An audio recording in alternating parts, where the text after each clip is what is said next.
The strangest things on Earth are not what humanity has already discovered, but what still exist in silence, waiting to be found. Places that seem to defy imagination, as though they have never truly belonged to the world we know.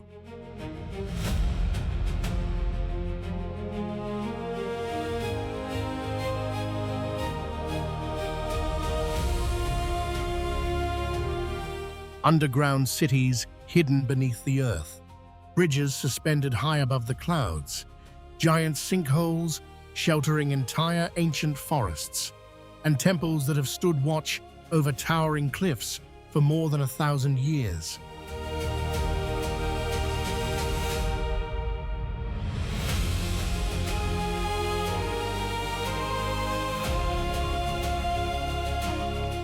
Each wonder holds a story shaped by both nature and time. Some of their mysteries have been uncovered while others remain beyond explanation, inviting us to marvel rather than understand.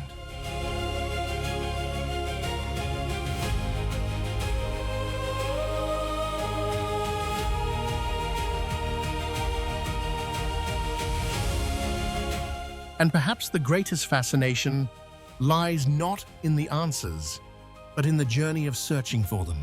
Join us as we explore these extraordinary wonders where every destination reveals a story beyond imagination.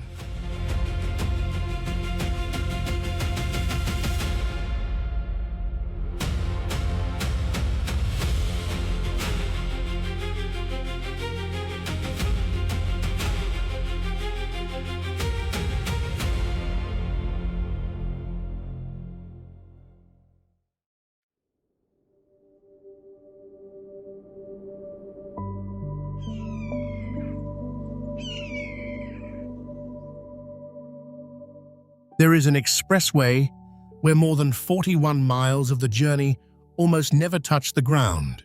Instead, the road glides across 270 bridges and 25 tunnels, suspended among the towering peaks of the Hengduan Mountains like a ribbon of steel stretching through the sky.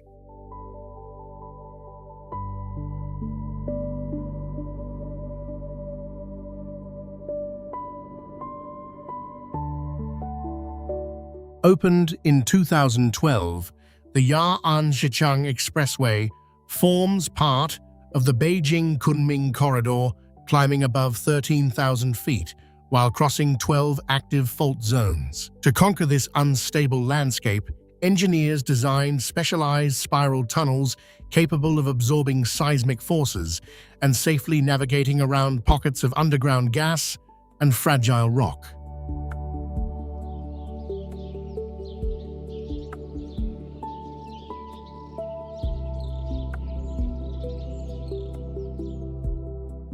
One of its most remarkable structures is the Ganhaizi Bridge, featuring a unique concrete truss design with supports rising 598 feet above the valley.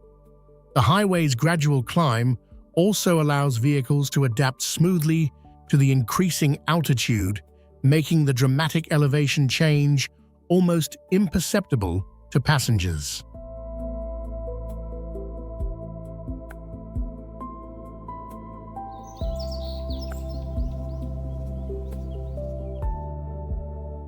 Before this expressway existed, the Yi people carried salt across these same mountains along narrow mule trails.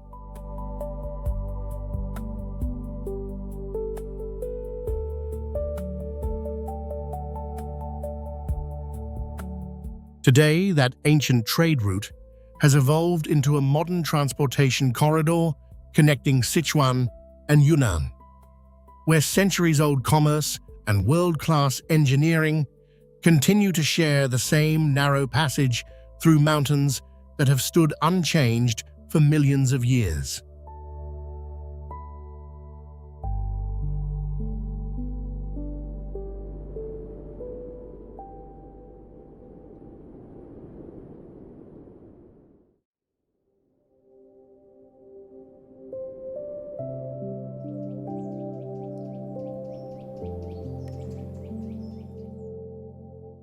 With nothing more than 13 villages, a handful of hammers and chisels, and 5 years of relentless determination, an entire mountain was carved open by human hands. Every 3 days they advanced only about 1 meter, yet they never considered giving up.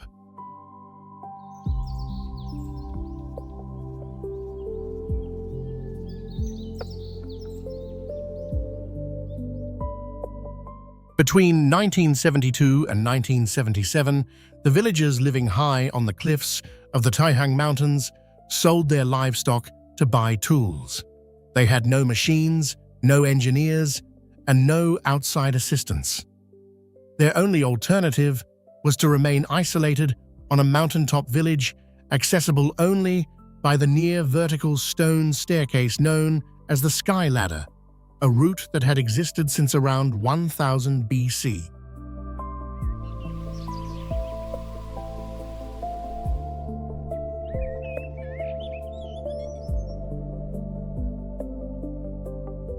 The tunnel stretches more than 4,000 feet and is approximately 50 feet wide, carved entirely through solid rock by hand.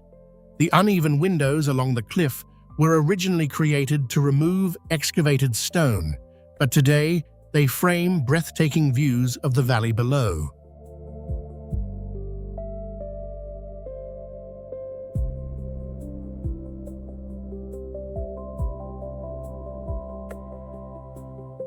After an earthquake damaged sections of the tunnel in 1976, the villagers reinforced it using a combination of traditional techniques and modern methods.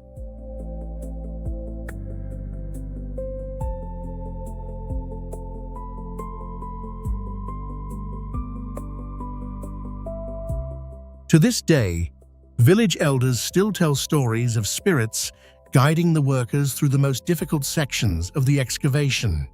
And when visitors finally emerge into the daylight, what awaits them is more than a spectacular view. It is living proof that no mountain is greater than the determination of people who refuse to let isolation define their future.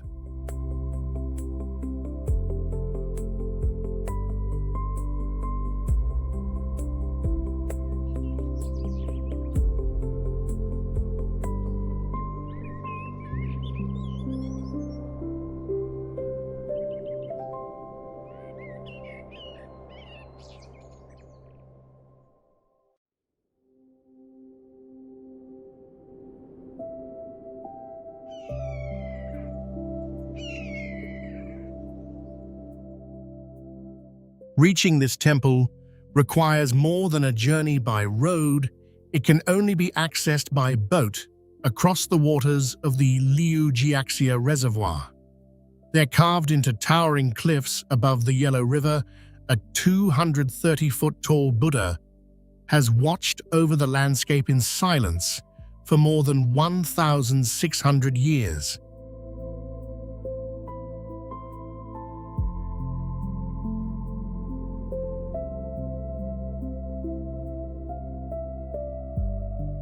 This is Bingling Temple, a complex of 183 caves first carved in 420 AD during the Northern Wei dynasty. Every statue and mural reflects the meeting of Indian Buddhist sculpture and Chinese artistic traditions, preserving the cultural legacy carried along the Silk Road to these remote cliffs.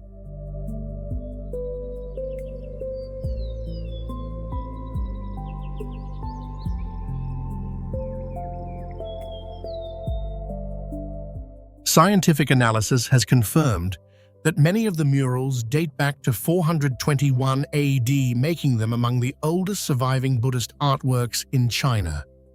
When the reservoir's water level drops, hidden walkways emerge, revealing colossal Buddha statues inside caves that once sheltered people during times of war.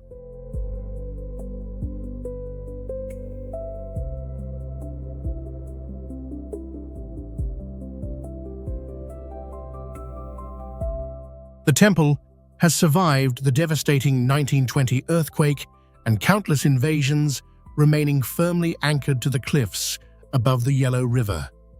Its endurance is not the result of repeated restoration, but of the extraordinary resilience of stone itself, making Bingling Temple one of the greatest living witnesses to history along the ancient Silk Road.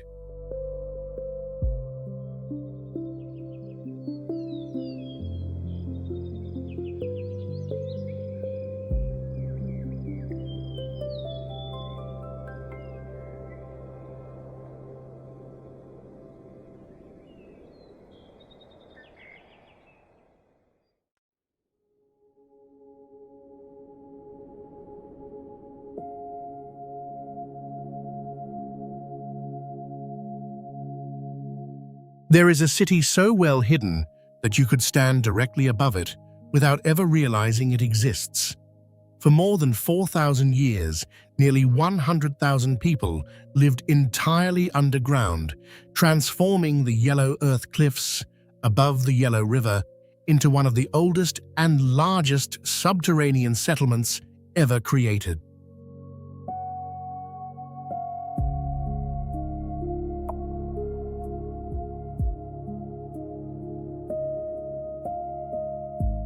No concrete, no steel, using nothing but the natural strength of the earth, ancient builders created homes that stayed cool in summer, warm in winter, and resilient enough to withstand seasonal flooding for more than 2,000 years, a remarkable feat of engineering long before the idea of sustainable architecture even existed.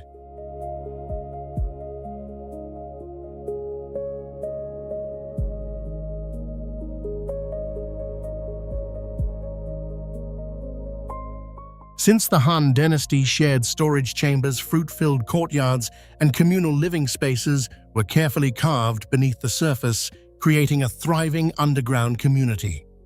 Modern studies have shown that the surrounding soil is exceptionally resistant to erosion, while the settlement's thoughtful layout reflects an urban planning philosophy far ahead of its time.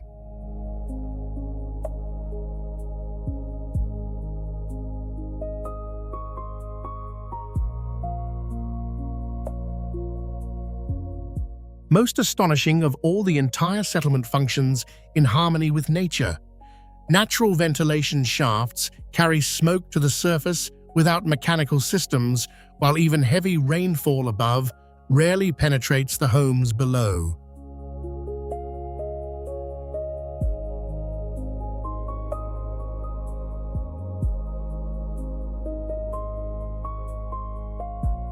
After thousands of years, the Samengsia cave dwellings remain one of the world's greatest examples of how humanity can adapt to the landscape, not by conquering nature, but by learning to live in balance with it.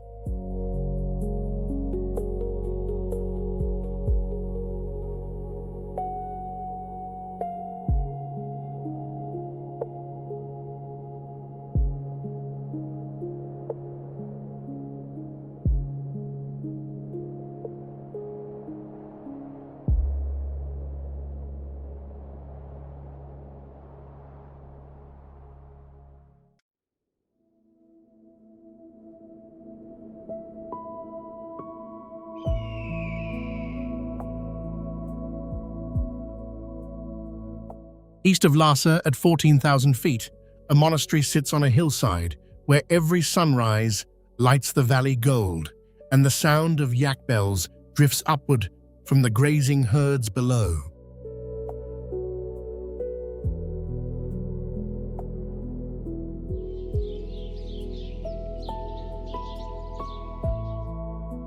Ganden Monastery was founded by Tsongkhapa in 1409 as the spiritual heart of the Gelug school of Tibetan Buddhism. It was destroyed in 1959 and rebuilt in the 1990s, and today Tsongkhapa's ashes rest in a silver stupa within the reconstructed halls.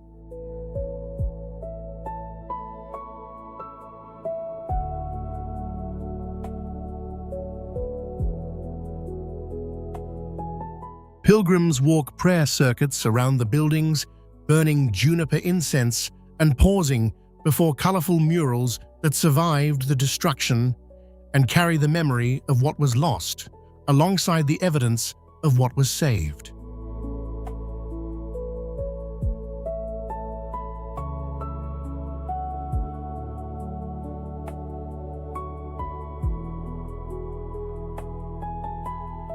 Texts dating from the 1500s document the development of Tibetan Buddhist teachings, and monks still hold lively debates under the open sky, maintaining Tsongkhapa's emphasis on rigorous study and doctrinal purity in a setting where the altitude alone is enough to test the limits of concentration.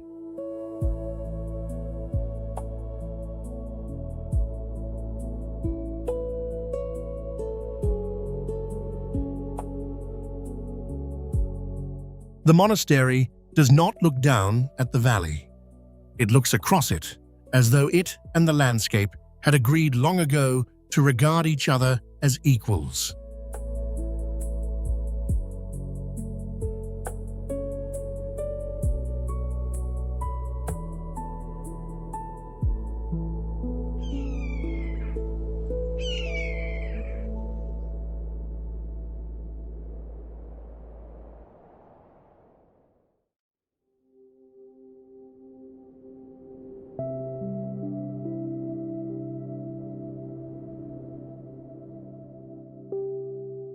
China is home to a pagoda that rises 128 meters 420 feet into the sky, but its true wonder lies beneath it.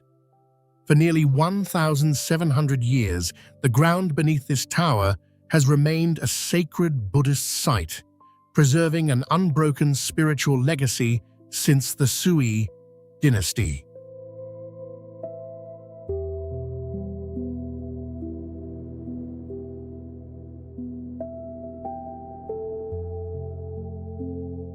This is Tianning Temple in Jiangsu Province. Completed in 2010, the temple stands on foundations dating back to the 6th century. Its towering pagoda, the tallest in China, was built from dense hardwood imported from Myanmar and Papua New Guinea, while its upper levels are adorned with more than 75 tons of brass and gold.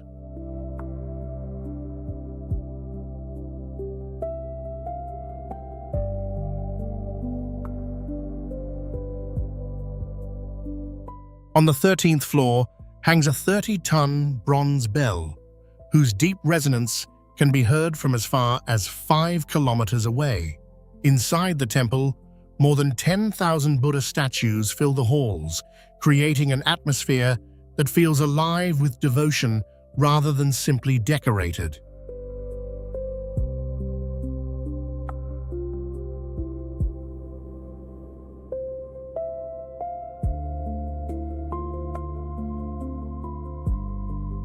Yet Tianning Temple is more than an architectural masterpiece.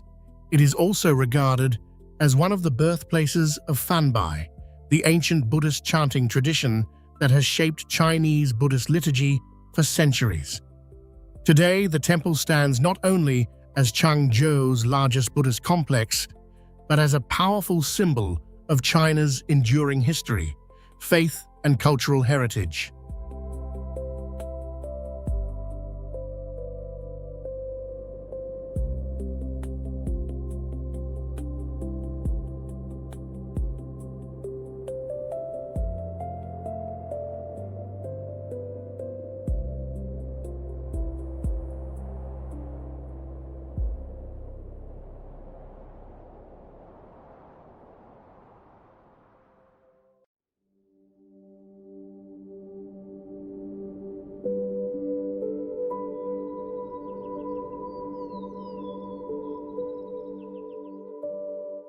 Amid the barren desert of Gansu Province stands an ancient fortress that has remained remarkably intact for more than 650 years.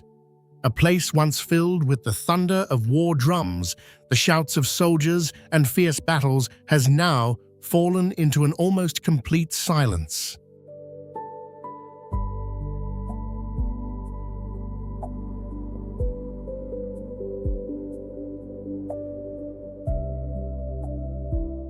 This is Yongtai Fortress, built in 1372 during the Ming Dynasty to protect one of the most strategic passes along the Silk Road. Its rammed earth walls, nearly 20 feet thick and stretching about 1,640 feet, formed a powerful defensive stronghold capable of sheltering up to 10,000 people at its peak.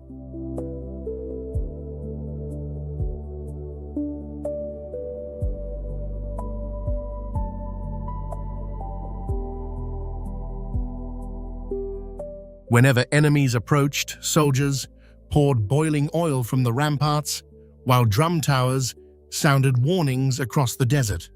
The echoes traveled so far that nearby garrisons could be alerted long before the enemy came into view. Beneath the fortress underground, granaries used a cooling system perfected during the Han Dynasty, keeping grain fresh for months.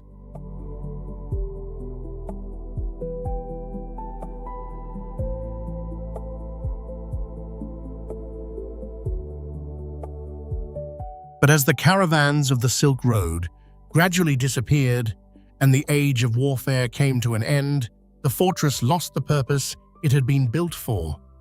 Today, only a handful of families remain inside its walls, farming the land where armies once stood guard, surrounded by a silence that borders on solitude.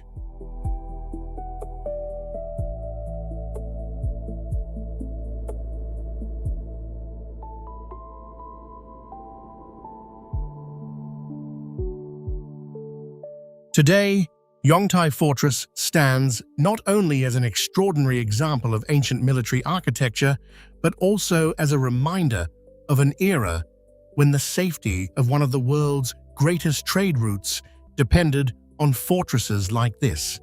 After faithfully serving its purpose for centuries, it now remains quietly waiting, preserving the memory of a remarkable chapter in history.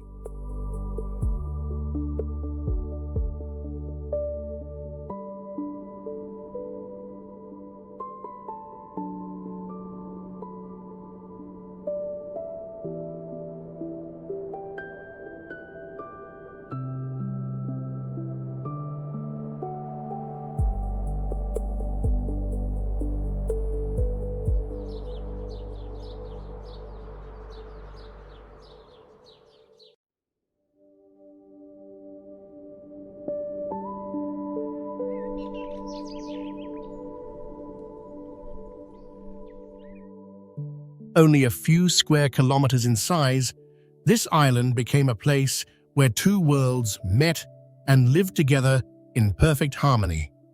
Ancient Chinese traditions and European colonial architecture stand side by side, creating a landscape where history seems to have paused rather than disappeared.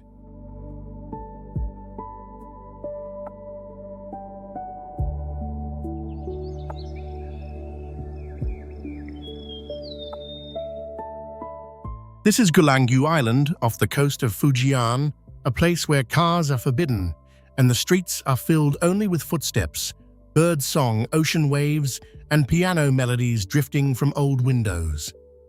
After the Opium Wars, the island became an international settlement in 1903, leaving behind a rare blend of Western and Fujian architectural styles.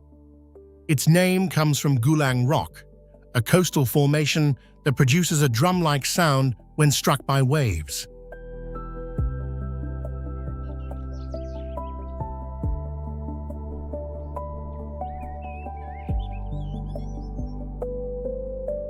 In the early 1900s, residents owned more than 1,000 pianos, earning Gulangyu the title of Piano Island.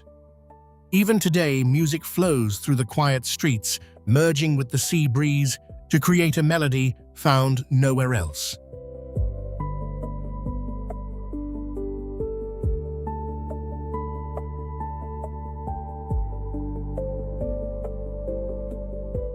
Now, a UNESCO World Heritage Site, Gulangyu is more than an island. It is a living monument to cultural exchange, a place where Eastern heritage, Western influence, and the rhythm of the sea continue to tell a story that has lasted for generations.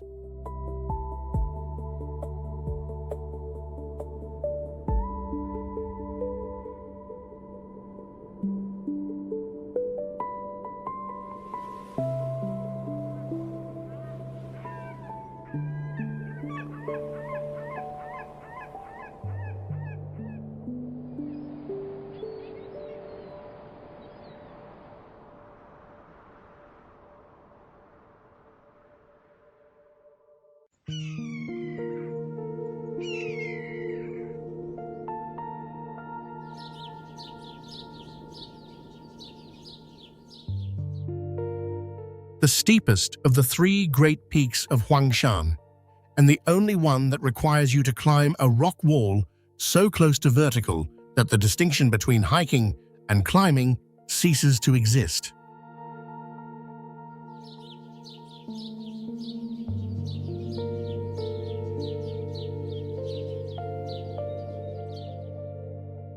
Tiandu Peak is formed entirely from sharp granite, where vertical rock faces create terrain of extraordinary difficulty. To reach the summit, hikers must hold on to more than 1,500 stone steps, carved directly into the solid rock, with the steepest sections approaching 90 degrees.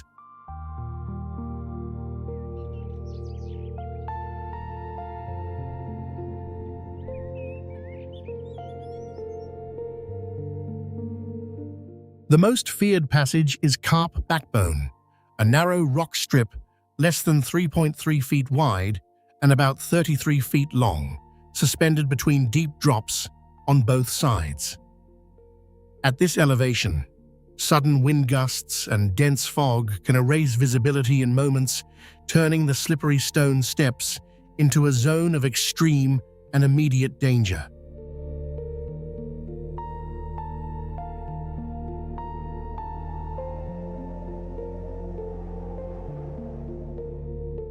Because it is the highest pointed summit reaching into the sky, Tiandu Peak frequently receives powerful lightning strikes, and the entire area is closed immediately when signs of thunderstorms appear.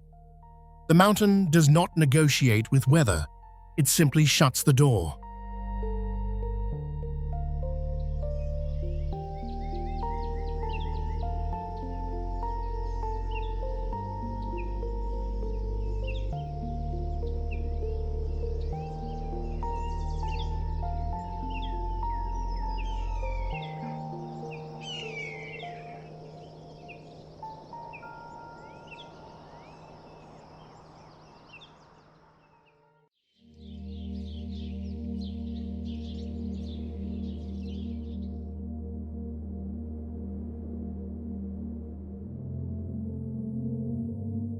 At nearly 4,000 meters above the earth, there is a river that does not carve through the mountains. It declares war on them.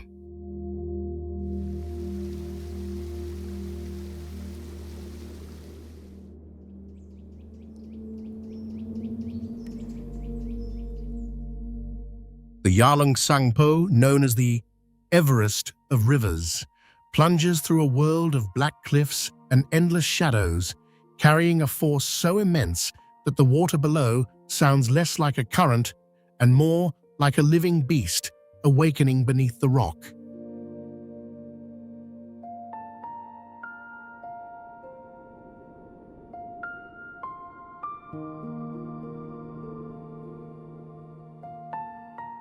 For thousands of years, the mountains have tried to contain it.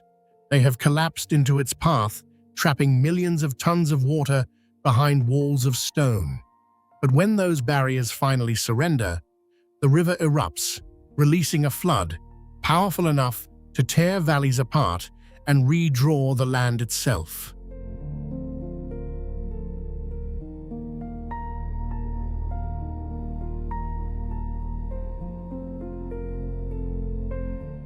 Nothing here remains stable for long.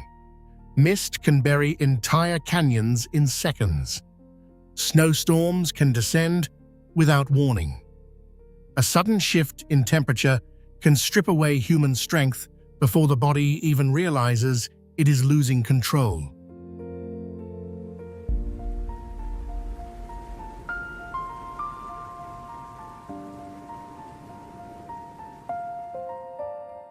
The Yarlung Tsangpo is not a river to be conquered.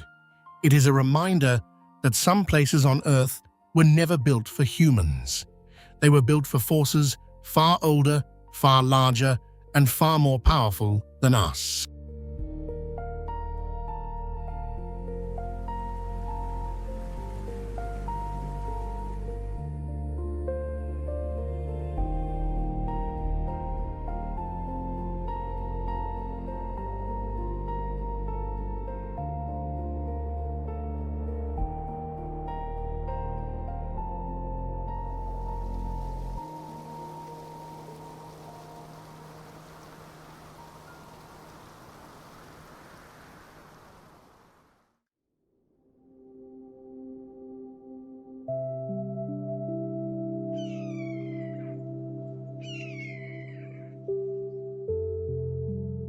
This extraordinary wonder was created as underground rivers slowly eroded layers of limestone over millions of years. Then one day, the massive rock ceiling finally gave way, revealing a sinkhole more than 600 meters deep and forming one of the largest sinkholes ever discovered on Earth.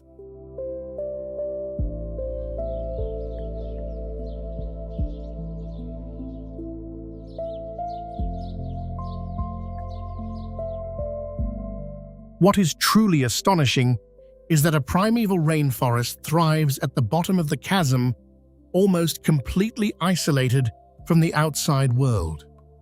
Thousands of plant species flourish in this secluded environment, including rare ferns and orchids that are found almost nowhere else on the planet.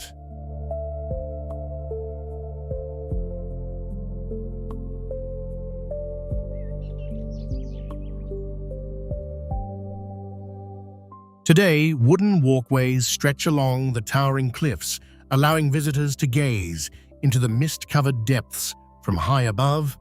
Shafts of sunlight pierce through the enormous opening, creating a landscape that is both breathtaking and mysterious, as if stepping into a forgotten world.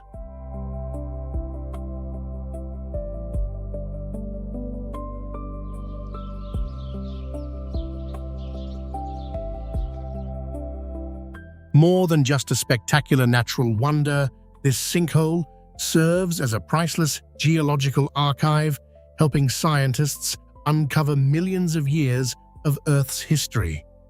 At the same time, ongoing conservation efforts continue to protect its fragile ecosystem, ensuring that this hidden world beneath the surface remains a living testament to the extraordinary power of nature.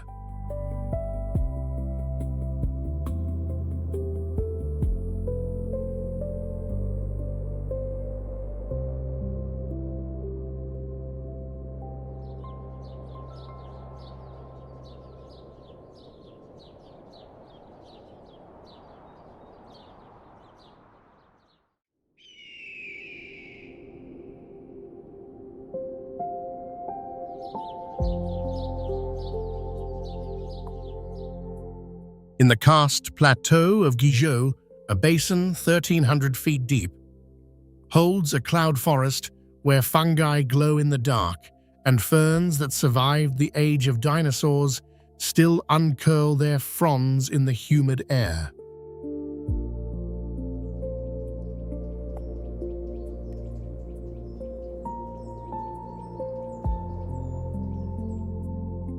Lang Tiankang was sculpted 200 million years ago by acidic erosion, working patiently through limestone, and its creation is linked by seismic records to the same tectonic activity that formed the gorges of the Yangtze.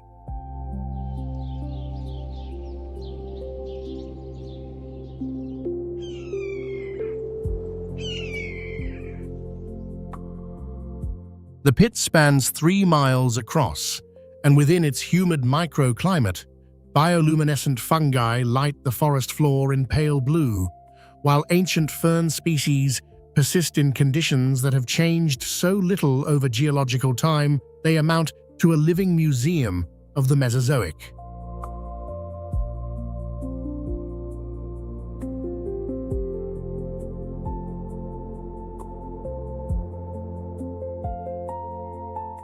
More than 500 insect species inhabit the basin, each one an evolutionary holdout that adapted to this sunken world, while the climate above shifted and changed without them.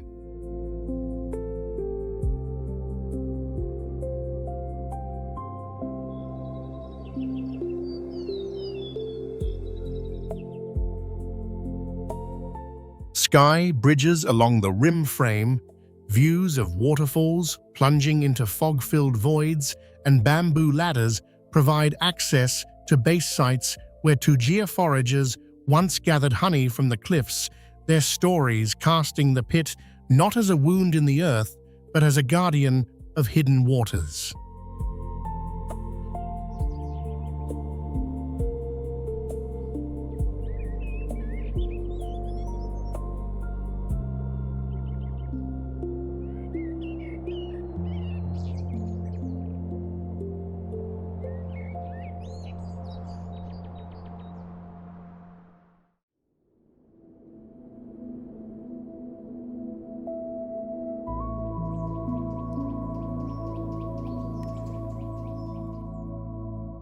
On the karst plateau of Guizhou, 12 massive earthen mounds rise more than 100 feet above the surrounding landscape.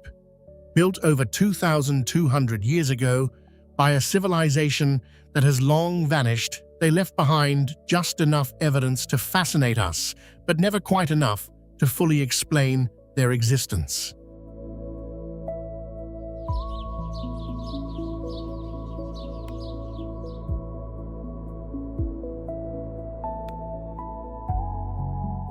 The Anlong pyramids were constructed around 200 BC by the Yelang people, serving as both astronomical observatories and burial sites.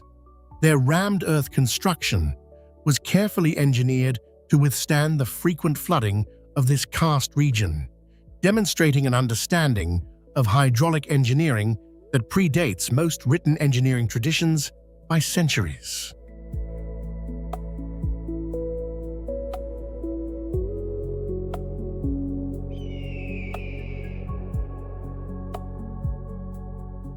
During the solstices and equinoxes, the mound's shadows aligned with the sun, creating a farming calendar written in architecture rather than words. Jade artifacts and inscribed oracle bones also reveal that this remote plateau was connected to Han Dynasty trade networks long before roads reached the region.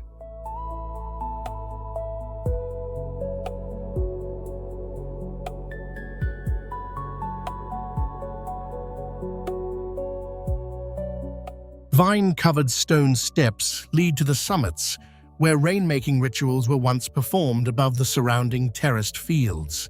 Even the stepped profiles of those fields mirror the shape of the mounds themselves, creating a remarkable harmony between the landscape and the structures.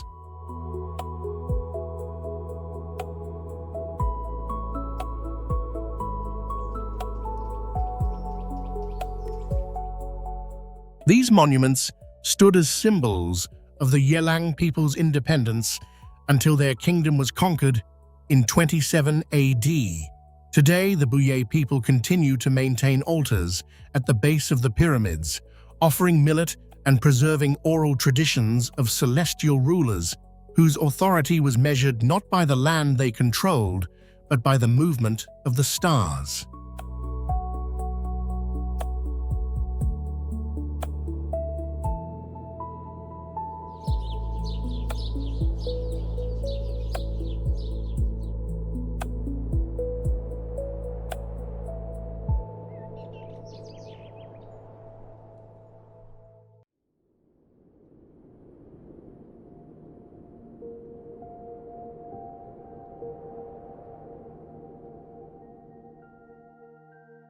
Around 10,000 years ago, as the last ice age came to an end, nature left behind a rare gift on the grasslands of Inner Mongolia, a prehistoric lake that remains from a world long gone.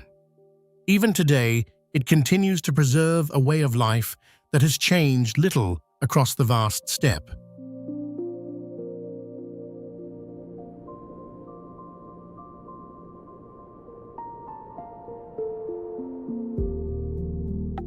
Along its shores live the Mongolian eagle hunters who have passed down the tradition of training golden eagles to hunt foxes for generations.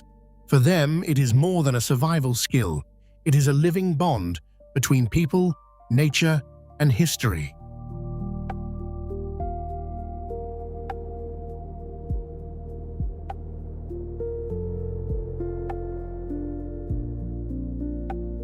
The lakebed sediments preserve layers of birch pollen dating back thousands of years, helping scientists trace the history of the steppe and the early domestication of horses on these plains.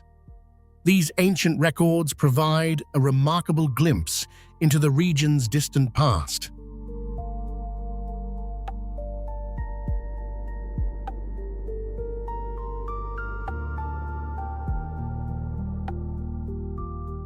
Each year, flocks of flamingos paint the shallow waters pink, just as winter ice begins to spread across the lake, forming natural pathways that reunite nomadic clans after months apart. For the people of the steppe, this lake is more than a landmark. It is nature's calendar, quietly guiding their lives through the changing seasons.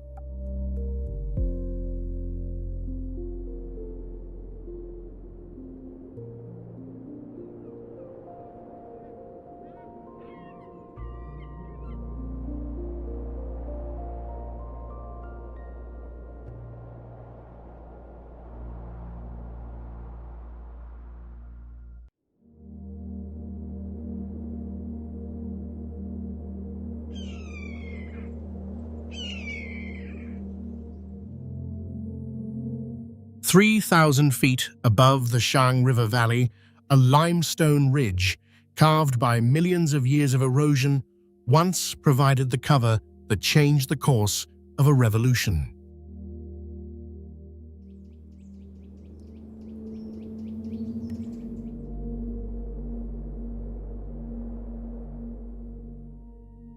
Gao Yuling Ridge is defined by pinnacles so sharp and terrain so dense that in 1934, during the Long March, it offered crucial concealment for the Red Army as soldiers navigated narrow paths through bamboo groves so thick the sky was reduced to a thin strip of light above their heads.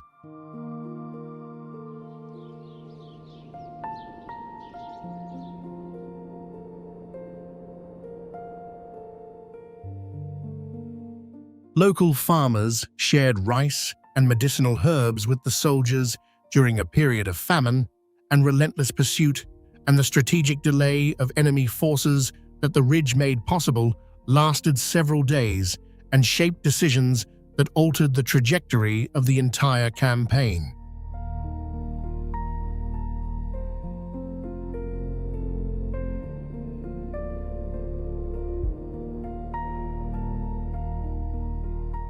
Today, stone markers along the trails record these events. For visitors who walk the same paths, the soldiers once used their footsteps falling on ground that remembers the weight of history in a way that monuments alone cannot convey.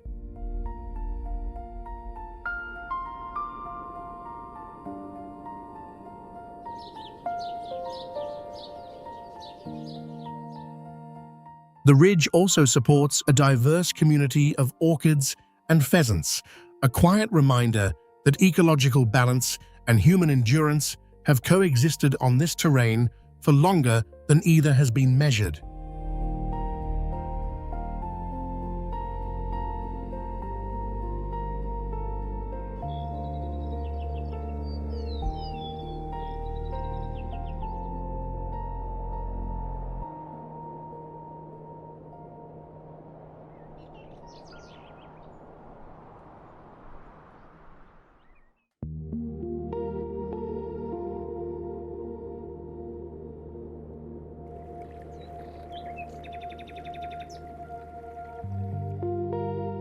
There is a place on Earth where the land itself seems to burst into flames. More than 50 square miles of wetlands transform into a blazing sea of crimson, creating a spectacle so intense that it feels as if nature has set itself on fire.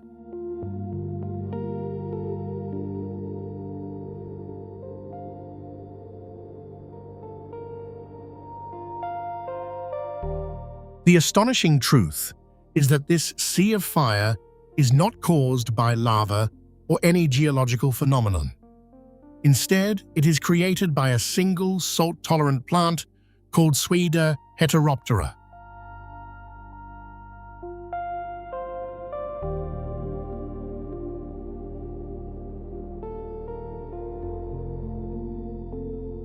As temperatures begin to fall, millions of these plants turn from green to deep crimson, transforming a river delta shaped over more than 7,000 years into one of the most breathtaking natural spectacles on Earth.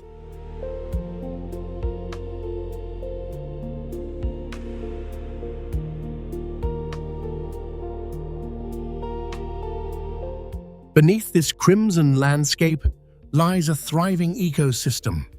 More than 260 bird species depend on these wetlands, including the endangered red-crowned crane.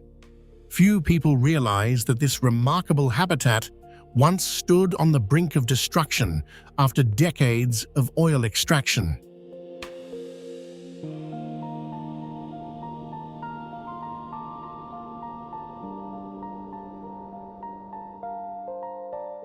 Yet nature achieved an extraordinary comeback.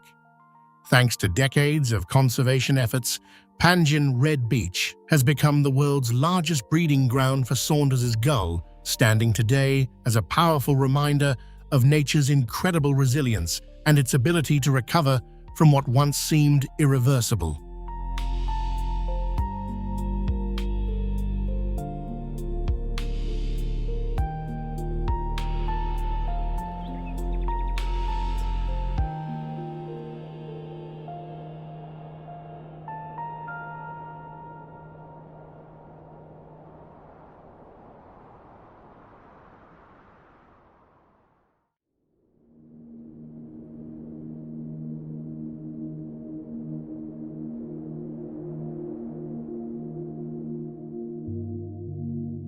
In the heart of the Taklamakan Desert, once known as the Sea of Death, a 342-mile highway cuts straight through towering sand dunes without being swallowed by the shifting sands.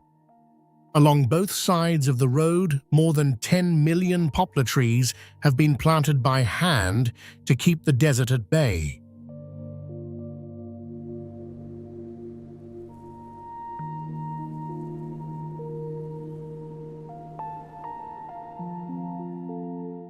Completed in 1995, the highway connects the oasis cities of Hotan and Luntai, crossing dunes that rise more than 1,000 feet high. Its elevated surface and specially engineered petroleum-treated asphalt are designed to resist encroaching sand, solving a challenge that people have faced since the Han Dynasty more than 2,000 years ago.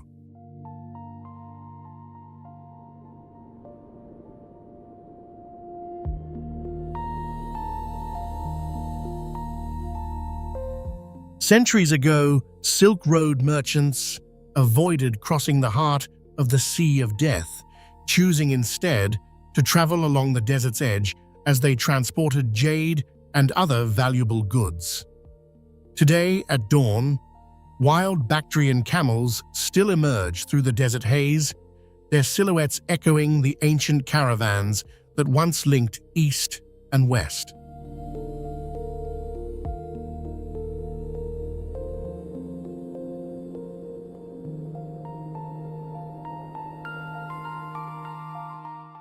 Along the highway, traditional nomadic yurts continue to preserve the Uyghur people's renowned hospitality despite centuries of change.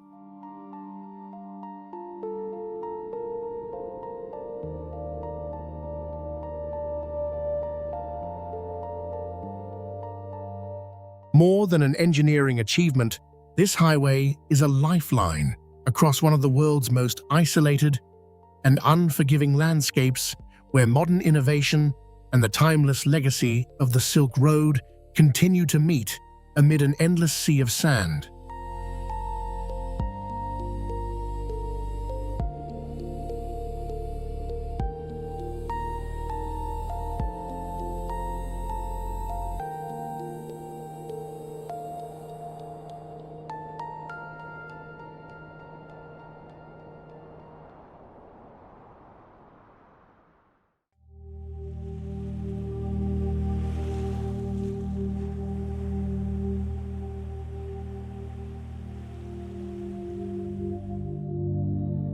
At an elevation of nearly 4,900 meters, there is a place where the sky seems to fall to the earth.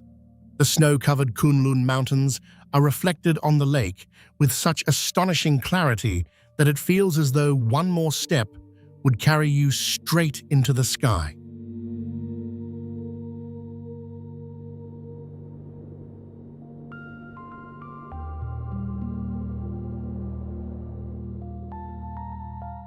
This is Dongtai Jinai Lake, a saline lake covering nearly 300 square miles, formed by tectonic uplift around 2 million years ago.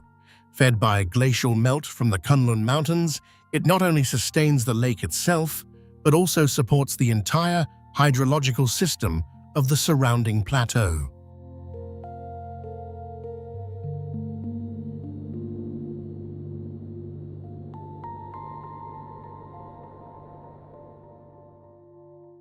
Since the Tang Dynasty, yak herders have walked the lake's shores by lamplight, performing ceremonies to honor the water spirits they believe bring prosperity to their herds. Along the shoreline, Neolithic salt deposits reveal that this remote lake once served as an important link in the trade networks of the Silk Road.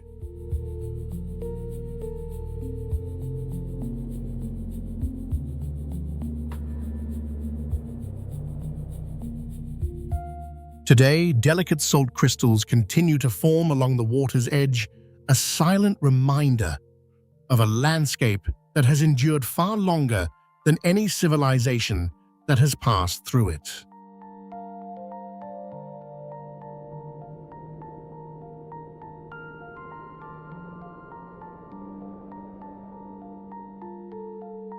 As night falls, nomadic camps gather over cups of butter tea, while ancient epics of the water spirits drift across the still waters where the sky and the earth seem forever merged into one.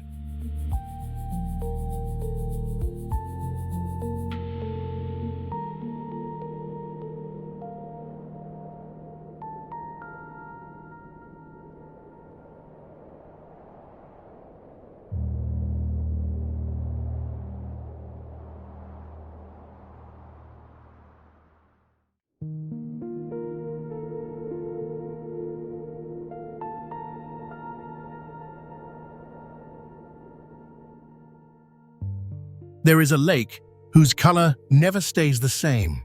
Within just a few hours, its surface can shift from emerald green to deep blue and brilliant turquoise, as if nature were constantly repainting the landscape.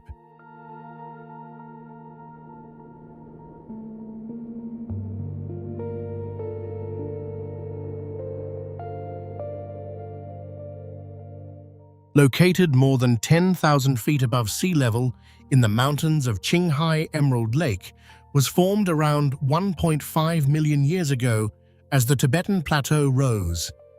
Fine glacial silt suspended in the water gives the lake its vivid green glow, while visibility of nearly 100 feet transforms its surface into a giant mirror reflecting the Kilian Mountains with breathtaking precision.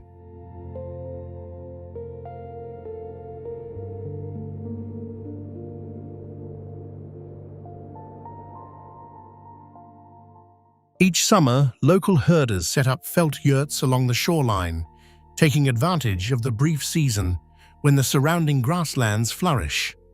Scientists have also discovered seasonal thermal layers that create striking blue-green patterns visible from the surrounding ridgelines.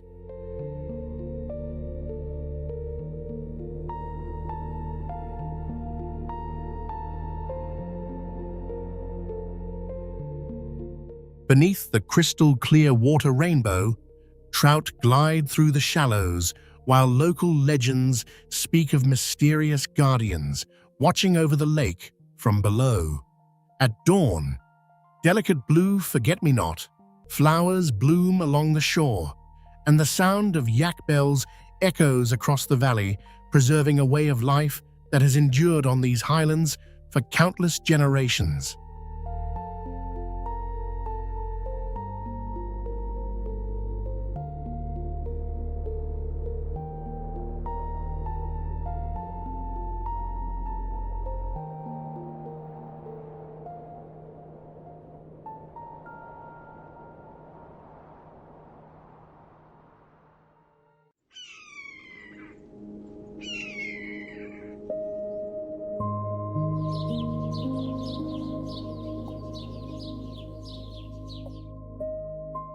Standing on this bridge, the river below almost disappears from view, not because it is too far away, but because you are more than 1,854 feet above the valley floor, suspended on one of the highest bridges ever built on Earth.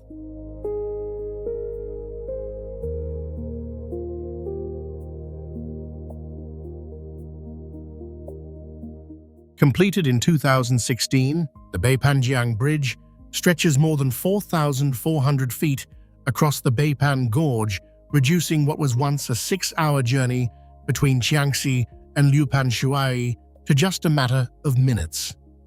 Even more astonishing, the entire structure was built in a mountainous region plagued by frequent landslides.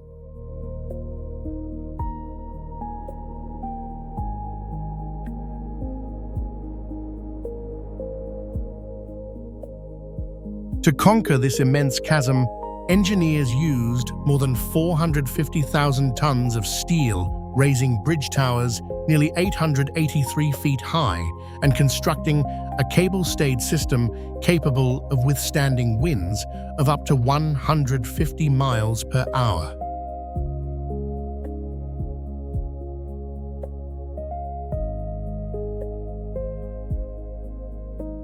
Yet behind this modern engineering marvel lies an ancient inspiration, the traditional vine bridges once built by the Bai people, whose centuries-old ingenuity helped shape this masterpiece of steel and concrete.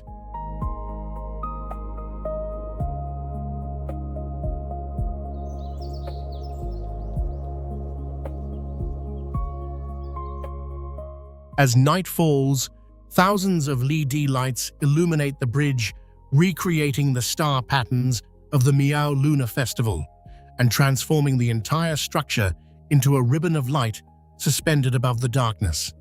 And when the last rays of sunset catch the soaring cables, the bridge no longer feels like a road, but a gateway suspended between the earth and the sky.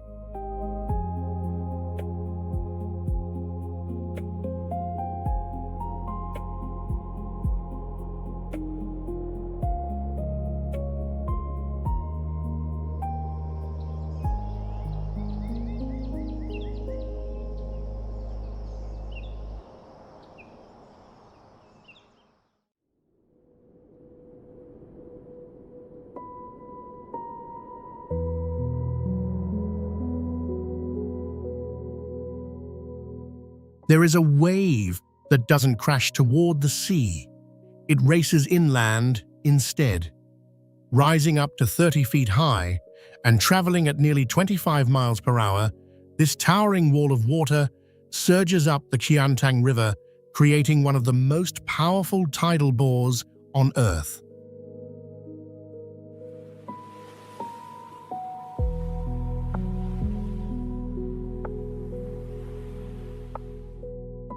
The phenomenon occurs when tides from the East China Sea are funneled into the narrowing shape of Hangzhou Bay, compressing the incoming water into a single advancing wave that charges upstream with tremendous force. For thousands of years, this natural spectacle has shaped local calendars, fishing traditions, and spiritual life.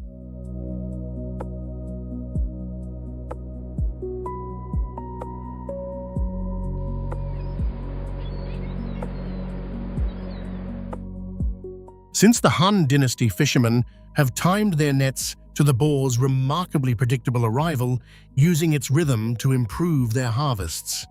Every mid-autumn festival, enormous crowds gather along the ancient sea walls of Yangguan to watch the roaring wall of water crash against the stone, a tradition recorded for more than 1,000 years.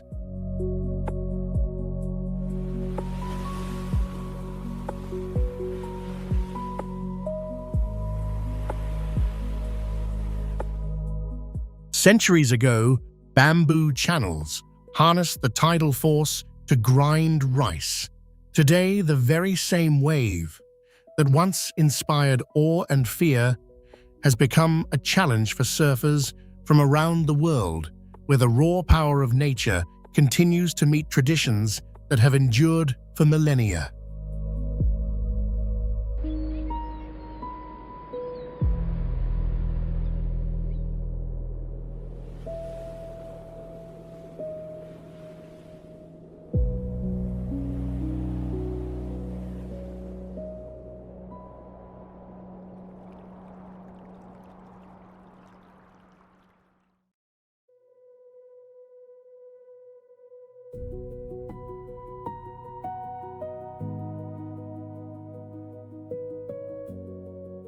You may not believe what you're about to see.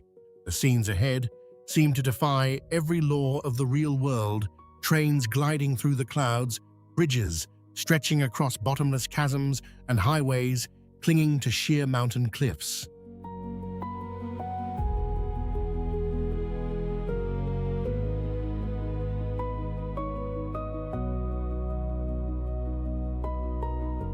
Yet every one of them exists in real life, and the truth behind them is even more astonishing than what meets the eye.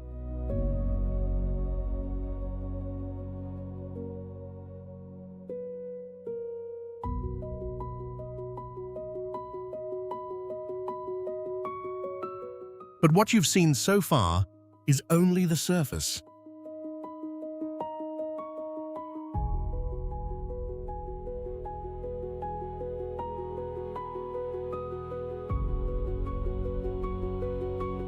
Ahead lies a journey across the deepest canyons to the highest mountain peaks and into extraordinary engineering marvels, built in places that once seemed utterly impossible to conquer. With every destination, you'll uncover a new wonder that is more breathtaking than the last.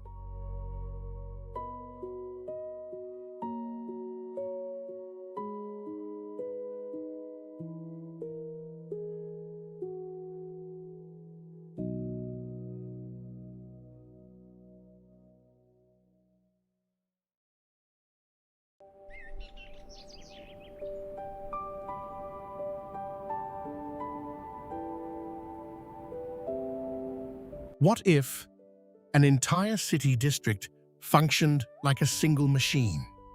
Roads disappear underground, pedestrians move above them, and every part of the city is designed to flow without interruption.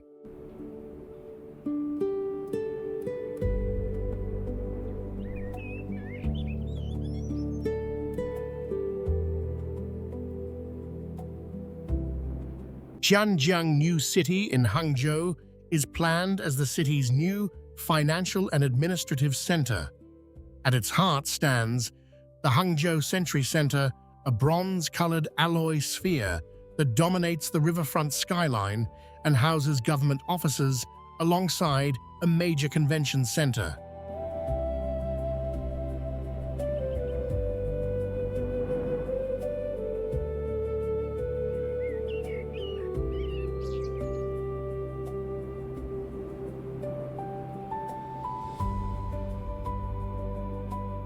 Surrounding towers and commercial buildings are connected by elevated walkways and underground shared spaces, forming a continuous movement network across the site that allows pedestrians to cross the district without encountering a traffic signal.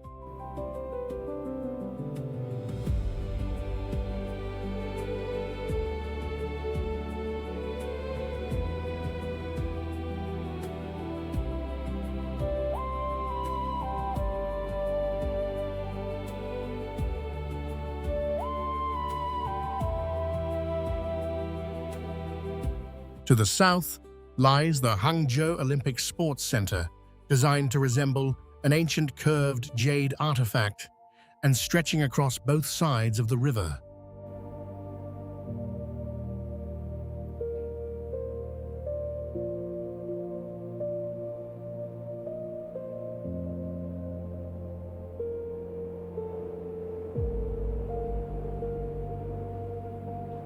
The entire district is equipped with smart infrastructure, including an underground traffic system, drainage networks designed to prevent flooding, and energy-efficient lighting across the main streets. A metro line runs beneath the district, connecting directly to major buildings.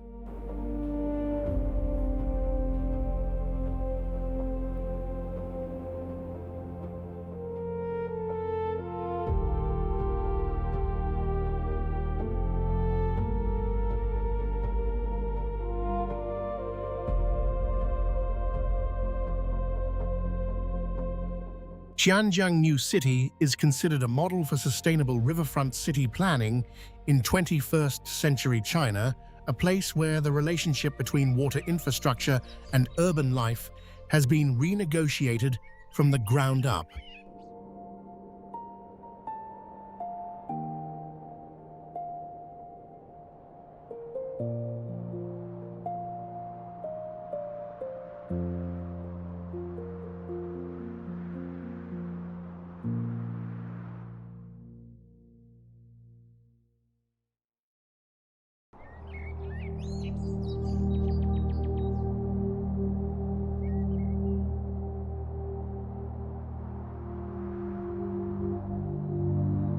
From every angle, the architecture seems to change.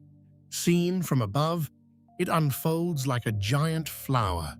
At street level, it feels less like a collection of buildings than a single sculpture woven into the city.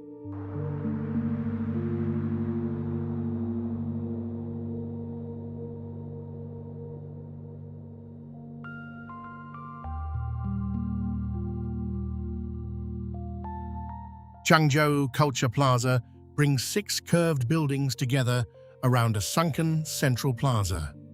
Housing a library, museum, theater, arts center, and exhibition hall, the entire complex is linked by underground passages and open corridors, allowing visitors to move seamlessly between every space.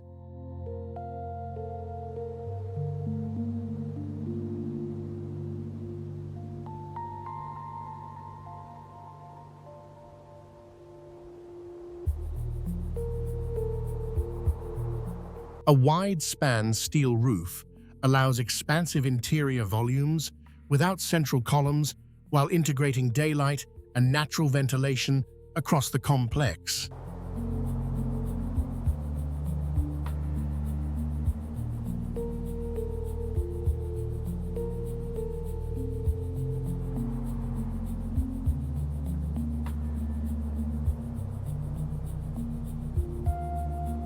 Glass and metal facades reflect light throughout the day and highlight the sculptural forms within the surrounding urban landscape.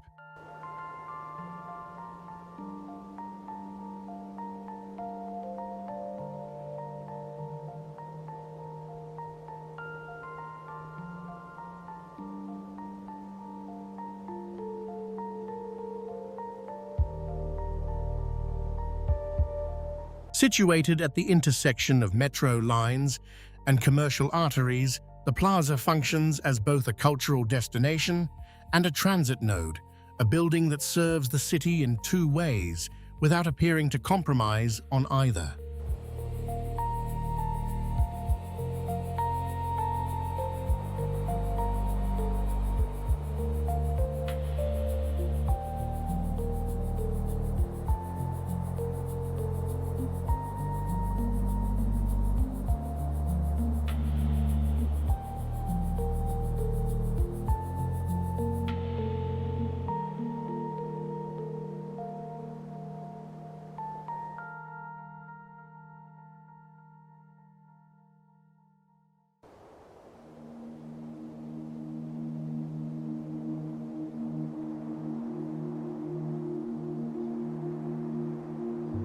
One moment you're standing in a public plaza, the next you're surrounded by galaxies diving through the human body or witnessing the laws of physics from the inside, all inside a giant spherical theater.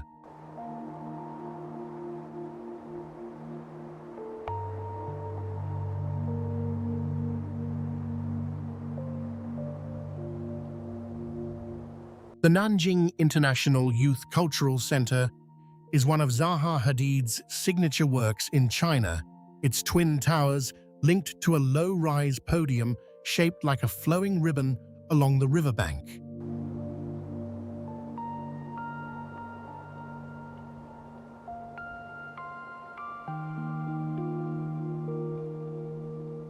The podium hosts conferences, exhibitions, performances, and international youth exchanges in open-plan spaces designed to foster interaction between different groups without assigning any of them a permanent territory.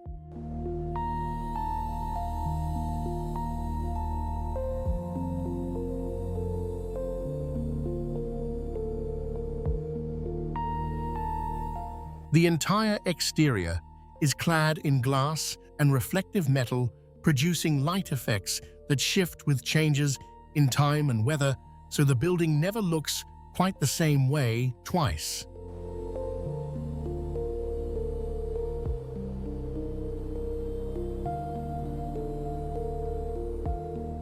Connected directly to the Nanjing-I pedestrian bridge across the river, the center serves simultaneously as a public transit node and a symbol of regional connection architecture that functions as infrastructure without abandoning its ambition to be beautiful.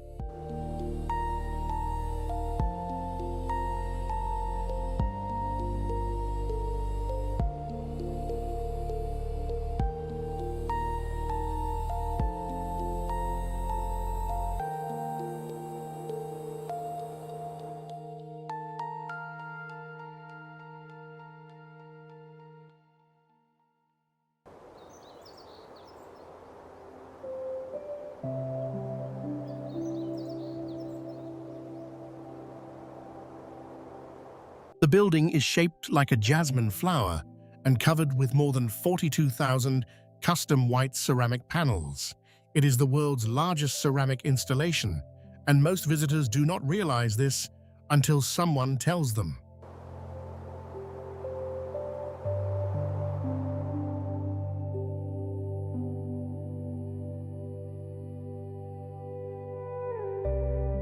Fuzhou Strait Culture and Art Center uses its ceramic cladding not as decoration, but as protection, shielding the structure from the constant humidity and coastal winds of the city.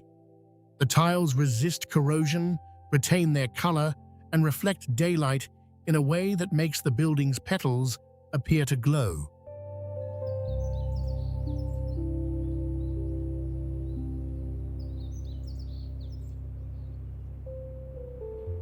Five separate buildings form the flower, each with its own function theater, cinema concert hall, exhibition space, and conference center, all linked by open plazas and riverside walkways that feel more like a public park than a closed facility.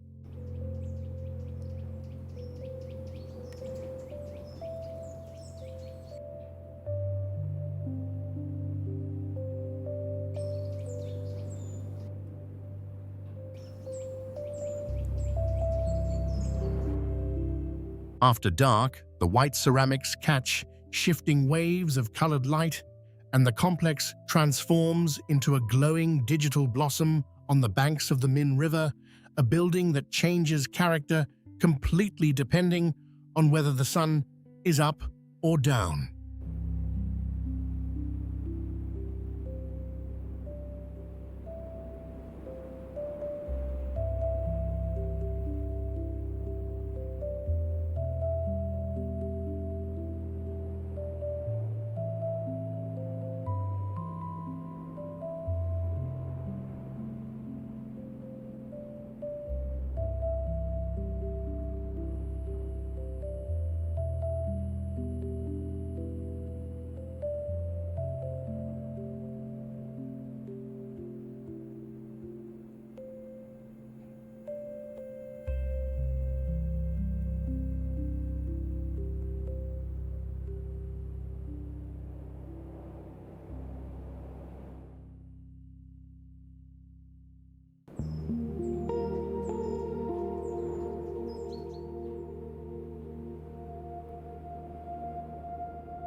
The building opens with a massive white aluminum sphere positioned at the center of a public plaza, functioning as a projection dome, where 360-degree display technology allows visitors to observe the universe, explore the human body, and experience large-scale physics simulations from the inside.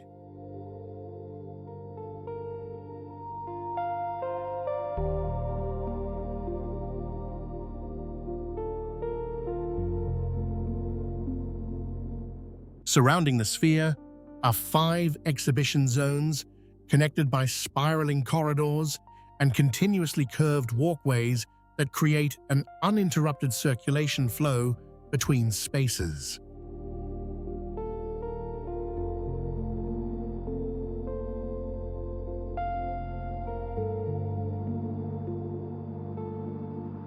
The building has no fixed front facade and almost no visible right angles. The entire structure is organized as an open layout, reflecting the concept that knowledge moves continuously and should not be interrupted by walls.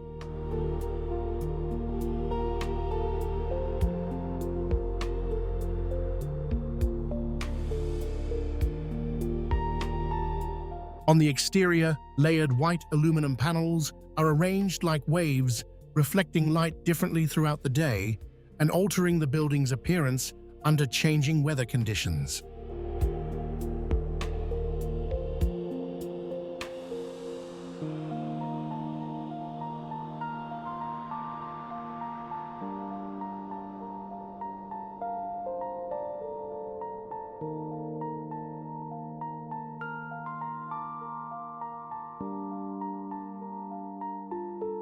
The museum was designed to feel like the inside of a thought-continuous open and impossible to pin down to a single fixed perspective.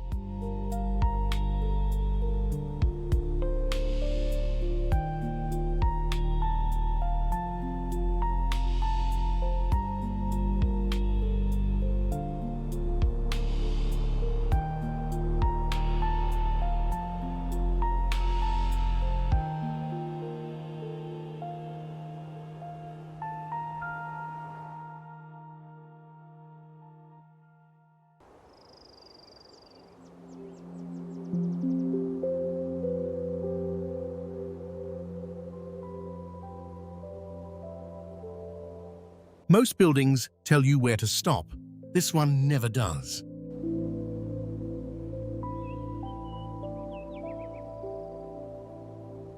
The roof is a hanging garden with winding paths, greenery, and solar panels that bend in harmony with the shape of the structure below.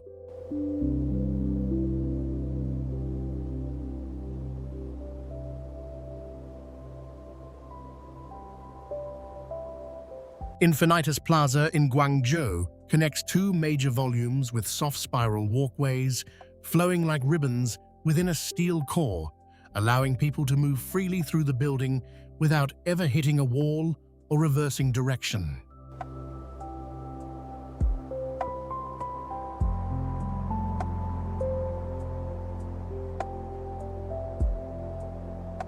Daylight is always present, filtering through a double glass skin that illuminates every workspace without carrying the heat that would normally accompany it.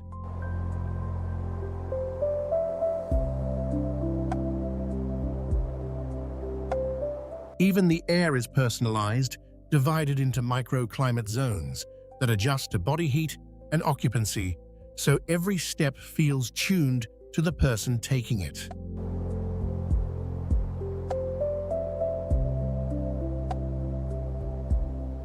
The building breathes with its occupants. The occupants, for the most part, do not notice.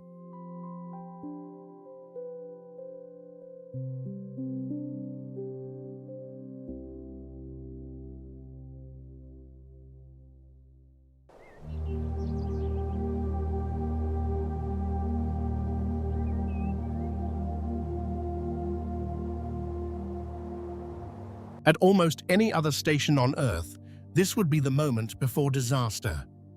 In Chongqing, it's just another train arriving home.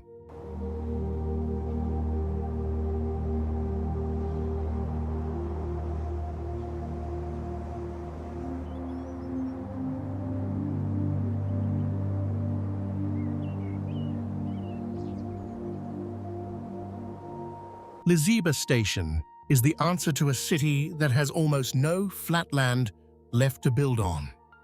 Instead of constructing a separate station, engineers integrated the platform directly into a residential building.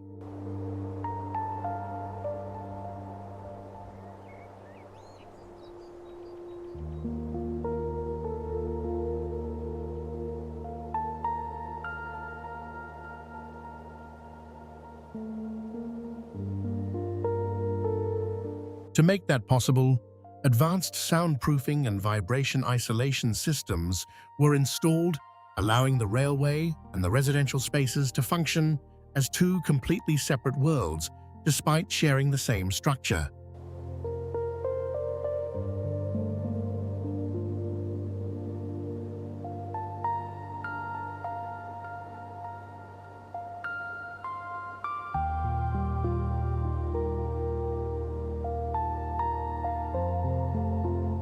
Around 140 trains pass through the building every day, traveling just a few feet from people's homes.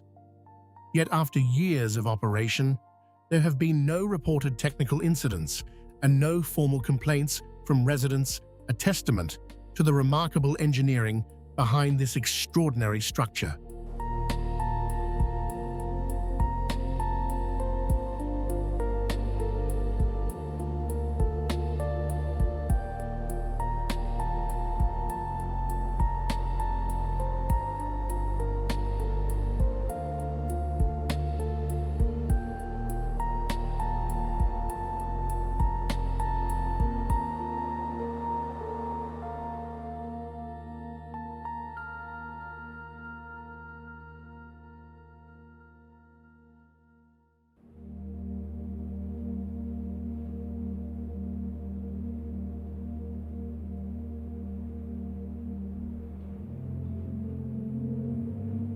Nothing inside this building stays where you expect it to.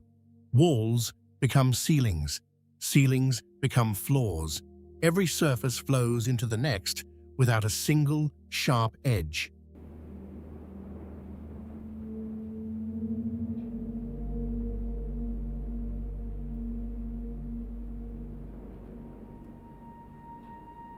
The Meixihu International Culture and Arts Center in Changsha contains 3 main volumes: a grand theater with 1,800 seats, a contemporary art museum, and a convention center connected through a central plaza clad in white stone and curved in 3 dimensions with no right angles anywhere.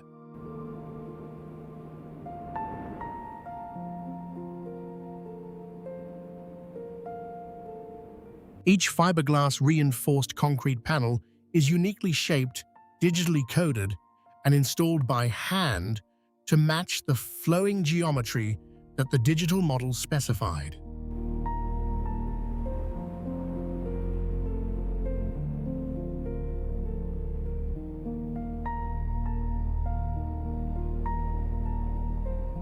Beneath it all lies a hidden honeycomb steel structure, allowing for column-free spaces that can be reconfigured for different functions within hours.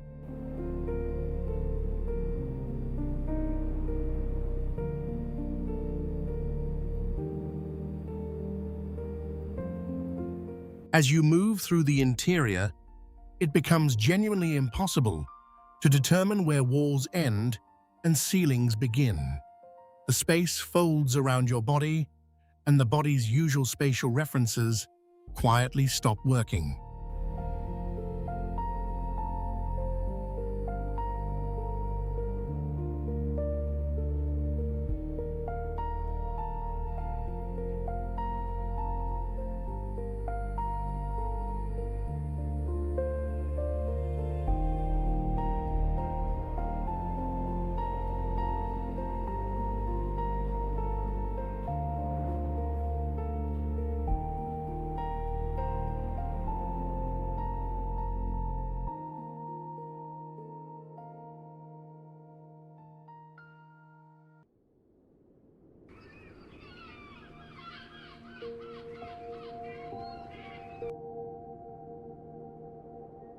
If you yawn more than 3 times while driving, the bridge's artificial intelligence system will detect your fatigue and send an alert to the control center before you have time to consider pulling over.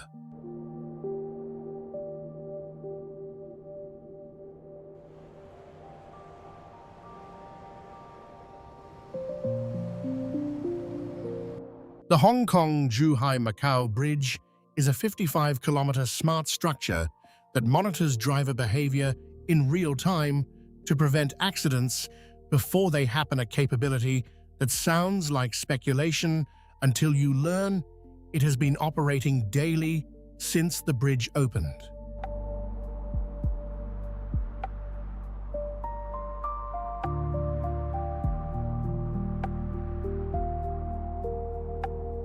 From above, the route appears to soar across the sea, then suddenly dives beneath the ocean through a tunnel set roughly 130 to 160 feet underwater before surfacing again on the far side.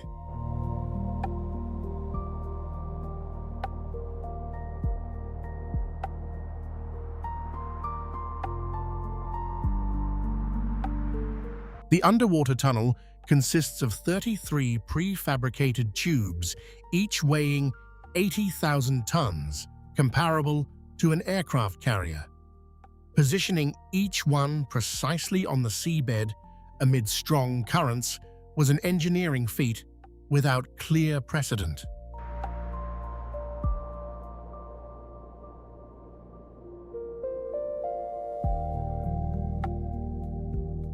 To build the entire structure, engineers used enough steel to construct 60 Eiffel Towers.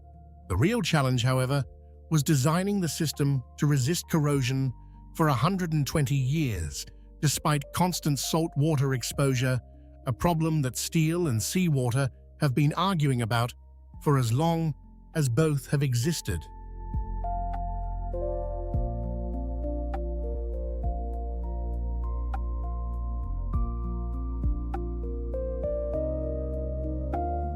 Travel time between the three cities has been reduced from 4 hours to 45 minutes, compressing the entire Pearl River Delta into a high-speed region connected by a bridge that watches its drivers more carefully than most drivers watch the road.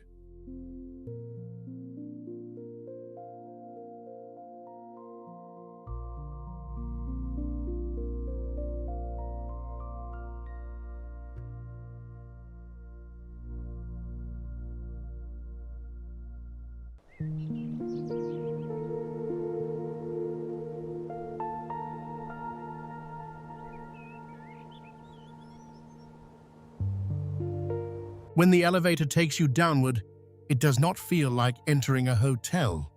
It feels like descending into a sealed research facility built into the walls of a quarry.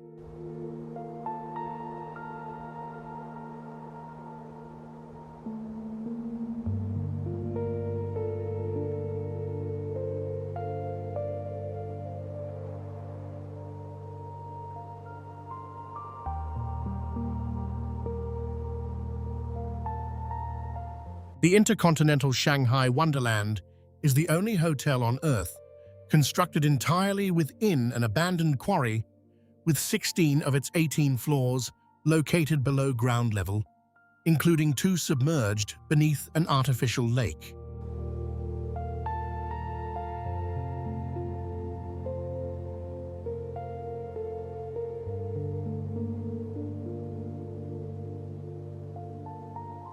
Instead of skyline views, every room faces a vertical rock wall the height of a 15-story tower, with engineered waterfalls and vegetation embedded directly into the cliff to simulate a sealed ecosystem.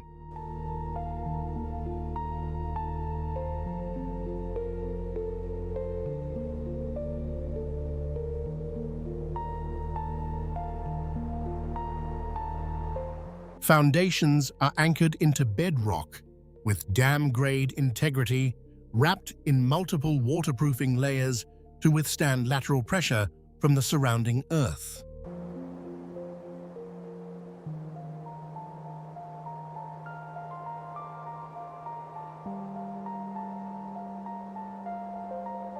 Emergency systems and air regulation follow submarine protocols because the submerged sections operate under hydrostatic compression, a condition more commonly associated with vessels beneath the ocean than with hotel rooms beneath a lake.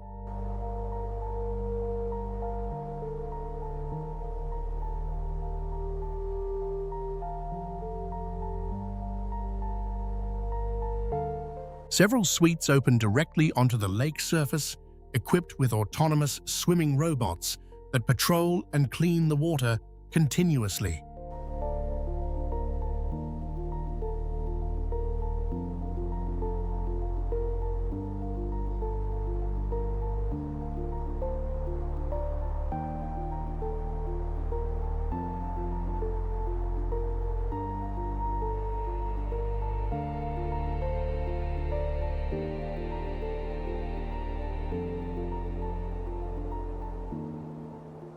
At launch, it was certified as the deepest underground building in the world ever approved for civilian use.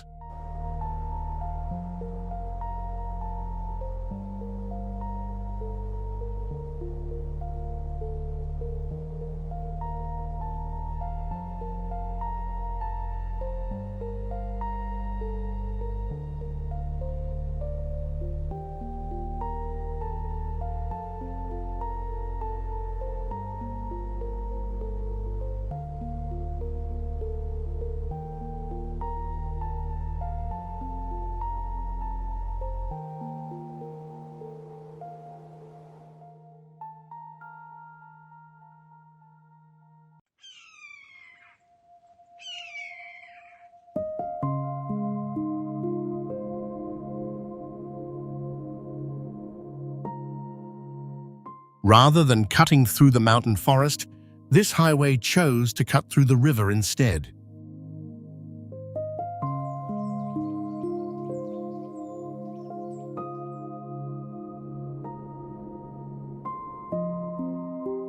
The Xiang River Ecological Expressway is known as China's first highway built on a river.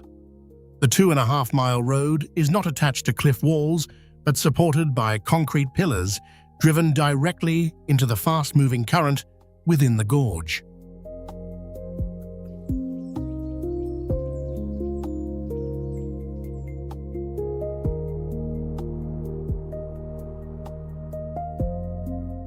To protect the pristine vegetation on the mountain slopes, engineers accepted far higher costs and pushed the entire route into the middle of the river itself.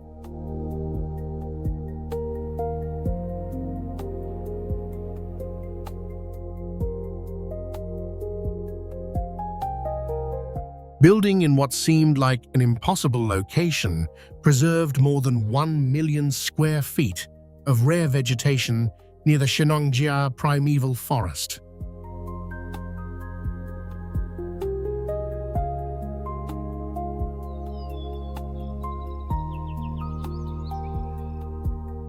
The road is not merely a transportation corridor. It is a demonstration that engineering and nature can coexist when the commitment to preservation is genuine.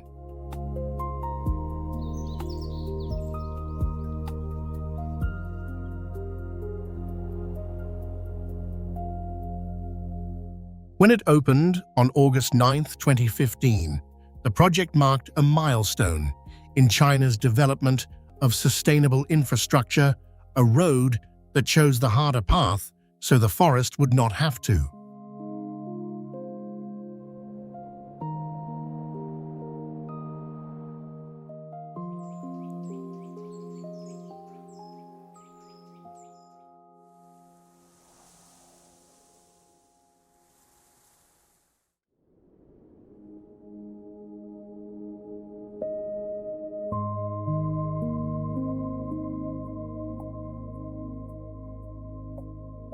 The world's highest plateau railway climbs to 16,640 feet at Tanggula Pass, where the air is so thin and the cold so relentless that both the human body and modern machinery begin to struggle.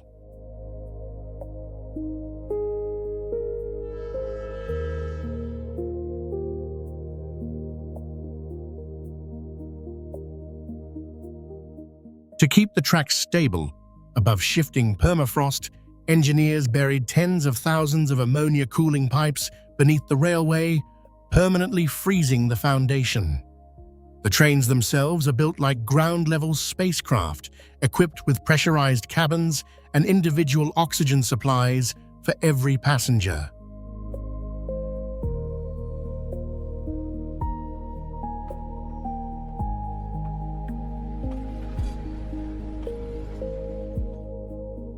The entire route is safeguarded by a lightning protection network and an automated monitoring system, allowing it to cross some of the most violent weather on the Qinghai Tibet Plateau.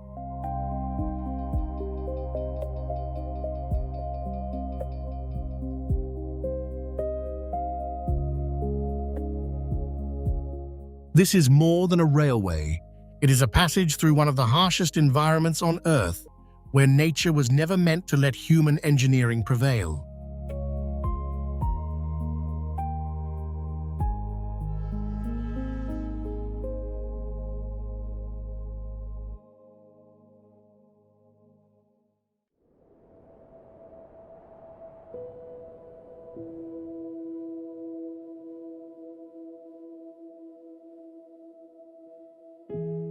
Rising from the urban landscape, like a hanging garden transplanted from an ancient civilization and rebuilt for the 21st century, this artificial mountain dissolves the boundary between forest and skyscraper.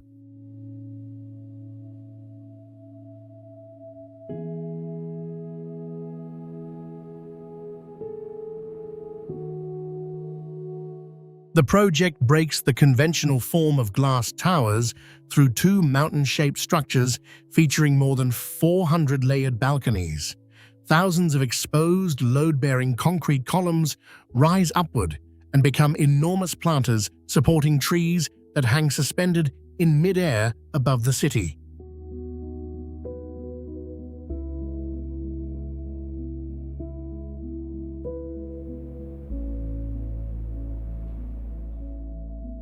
To sustain this vertical ecosystem, each column conceals an automated sensor and irrigation system, allowing the greenery to survive at altitude in a dense, urban environment without complete dependence on manual care.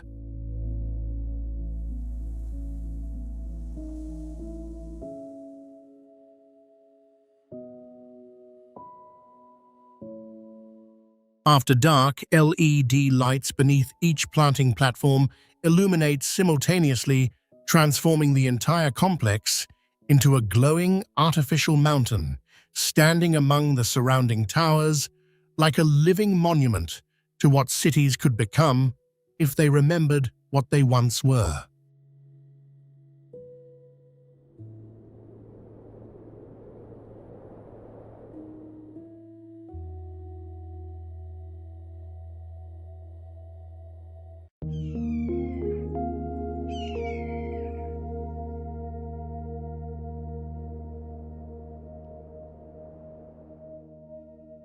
At an elevation of roughly 7,200 feet, an enormous metal framework spans the treacherous gorges and mountain terrain of Sichuan like a structure assembled in mid-air by hands that refused to accept the word impossible.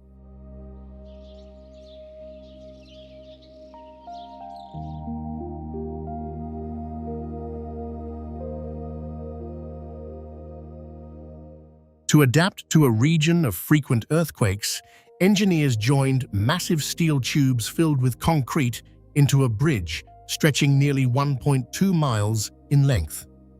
This design reduces structural weight while increasing the capacity to absorb seismic vibration in a complex geological environment.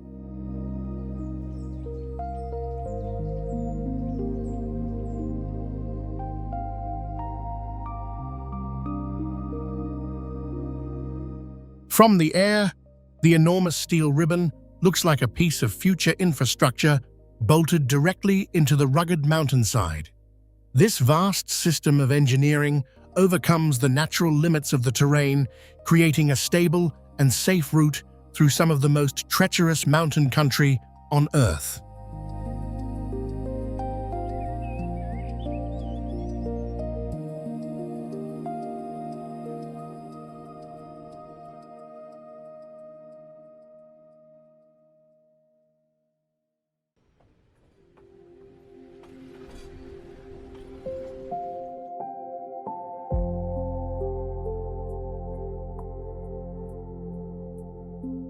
This is not a scene from a film. It is a train passing through the interior of a 19-story residential building in the mountain city of Chongqing.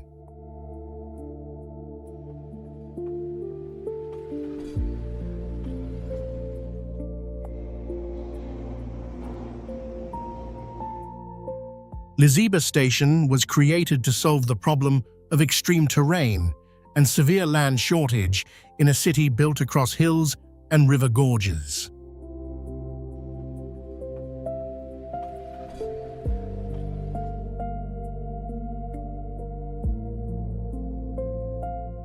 Rather than separating transportation from housing, the station integrates a commercial zone, a rail station, and a residential tower on a single vertical axis.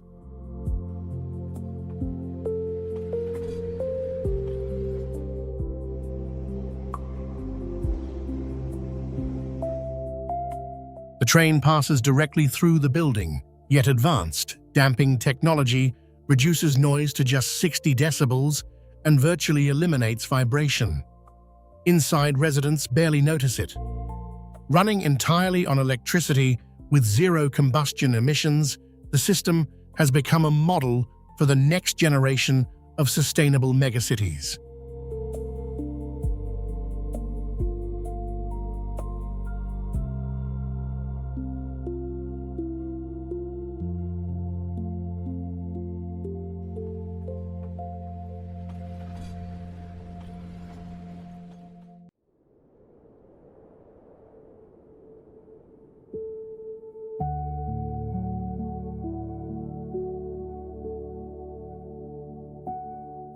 Look up, and a driverless train glides through the air above the streets of the Optics Valley like a visitor from a decade that has not yet arrived.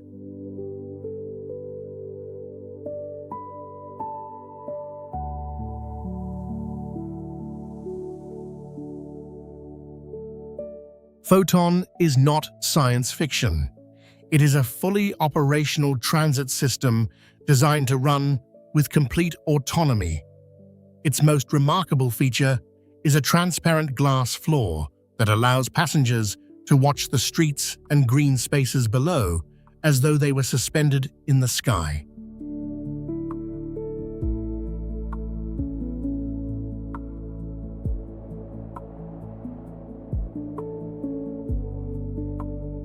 The entire train is controlled by artificial intelligence, starting, stopping, and managing operations without direct human intervention, as the world beneath gradually shrinks and recedes.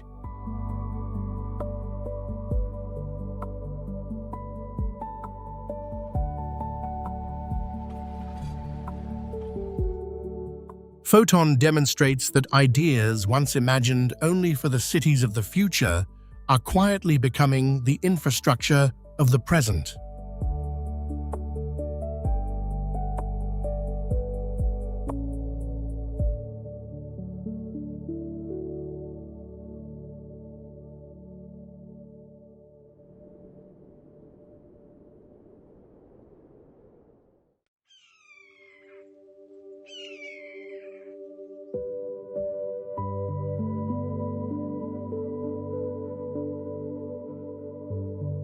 Within a deep V-shaped limestone canyon on the Wu River, a 3-level shiplift holds the world record for the greatest total elevation gain of any vessel transport system on Earth.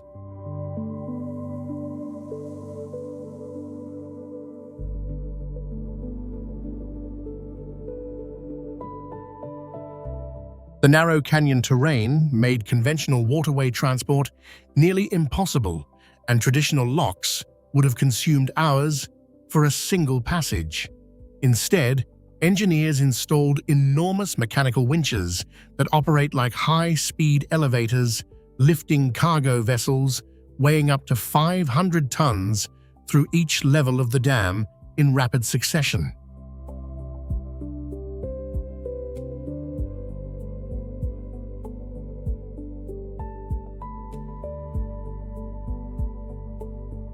The system transforms a treacherous gorge into a high-speed waterway capable of overcoming extreme elevation change.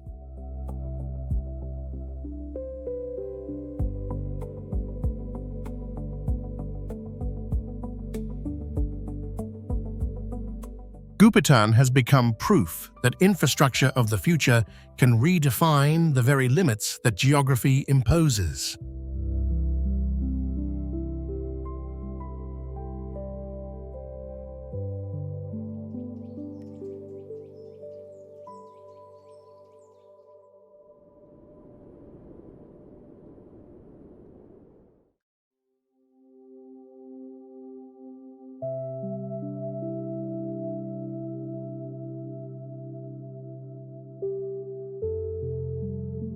Five levels rising into the air with 20 interlocking ramps connecting 8 directions across Chongqing. This interchange operates like an 8-dimensional circuit board that has exceeded every limit urban infrastructure was thought to have.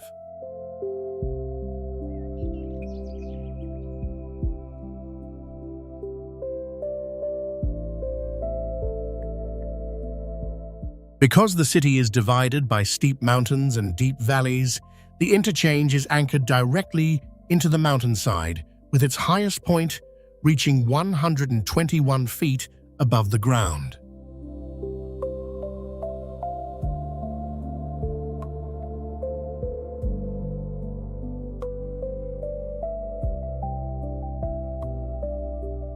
Stacking 5 levels of roadway at a single geographic coordinate creates a concrete labyrinth capable of confusing both GPS and artificial intelligence navigation systems.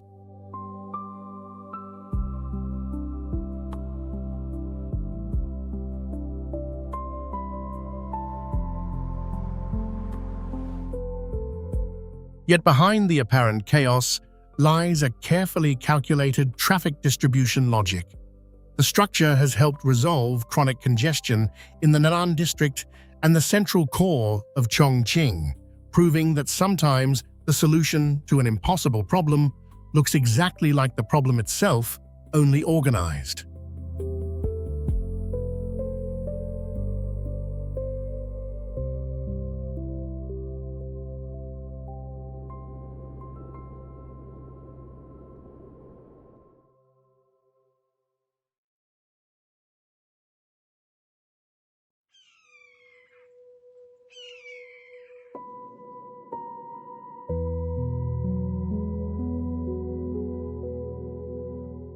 Humanity's most powerful ear, half a kilometer wide, points its steel dish into the deepest darkness of the universe and listens for voices that may have been traveling for 13 billion years.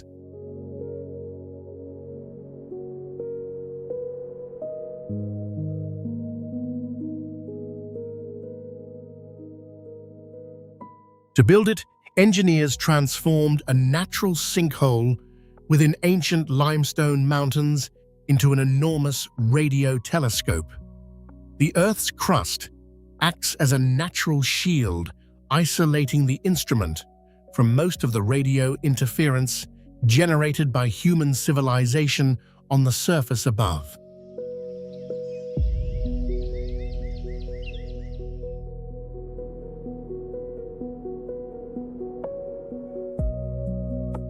FAST is sensitive enough to detect a signal as faint as a mobile phone on Jupiter or radiation from galaxies 13 billion light-years away.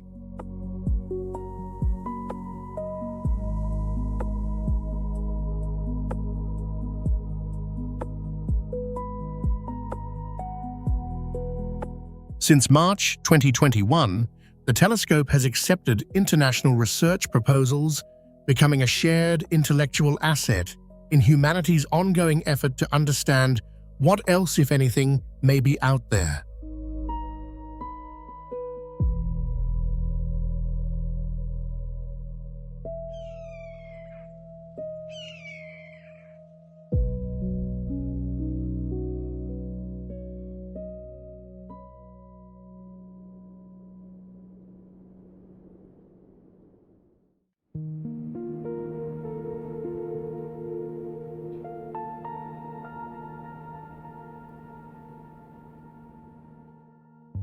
Spanning the Yangtze without a single pier touching the water, the world's longest double-deck suspension bridge stretches 5,577 feet across open river in one uninterrupted span.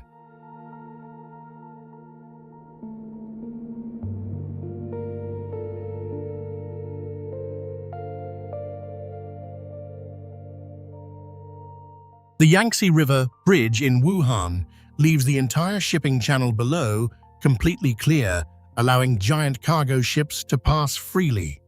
Supporting this immense structure is a main cable system, woven from countless high-strength steel wires with a combined length of nearly 50,000 meters.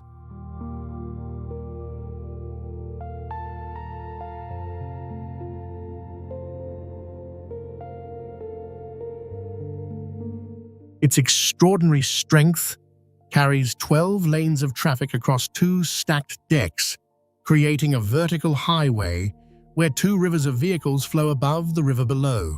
Finished in a brilliant shade of autumn gold, the bridge gained not only a world record, but an identity chosen by local residents through a public vote.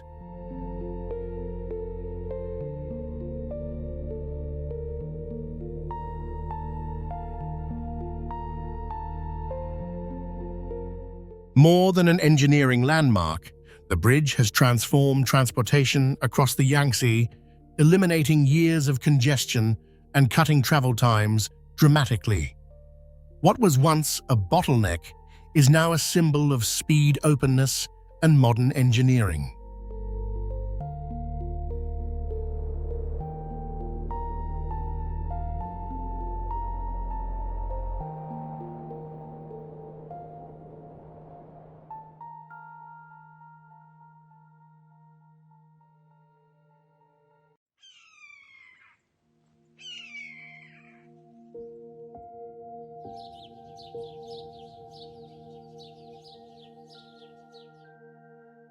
There are roads built on the earth, and then there is this one carved into the side of a mountain with nothing beneath it but open air.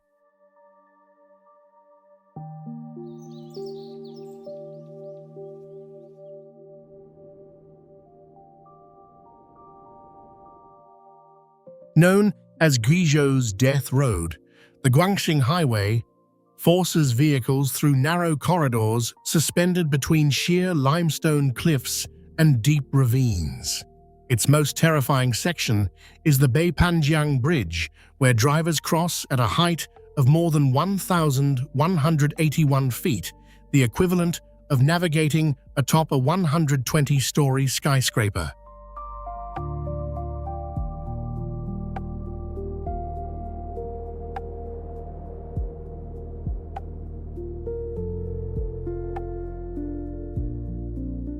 In several sections, there is no natural ground beneath the pavement at all.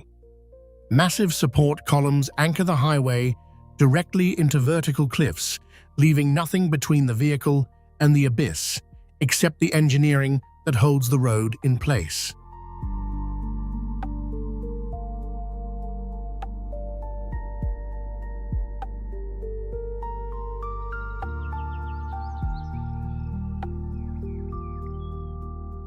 Before this highway existed, crossing these mountains took days of slow and dangerous travel. Today, the same journey takes only hours. The mountains have not become any less intimidating. The road has simply allowed people to pass through them before fear has a chance to take over.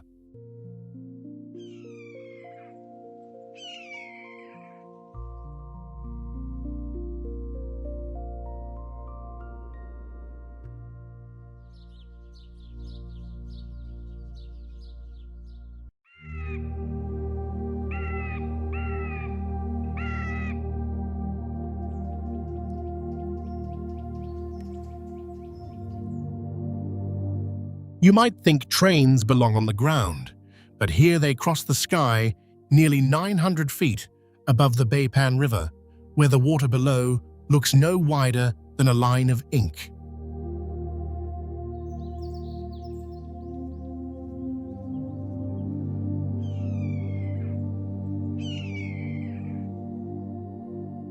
The Beipan River Shuibai Railway Bridge carries its tracks across a 774-foot arch in one uninterrupted span, supporting the immense weight of heavy freight trains without a single pier rising from the river below.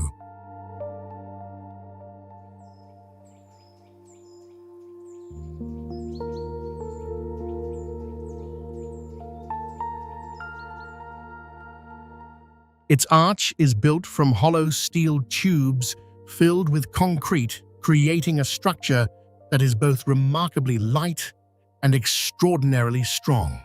The result is a bridge that seems to float above the canyon, suspended by engineering alone.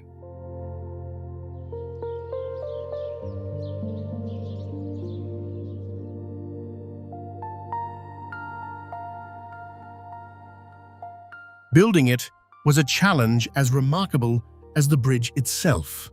Constructed in some of China's most unforgiving terrain, the project demanded engineering solutions few believed possible and ultimately earned numerous awards for both its design and construction.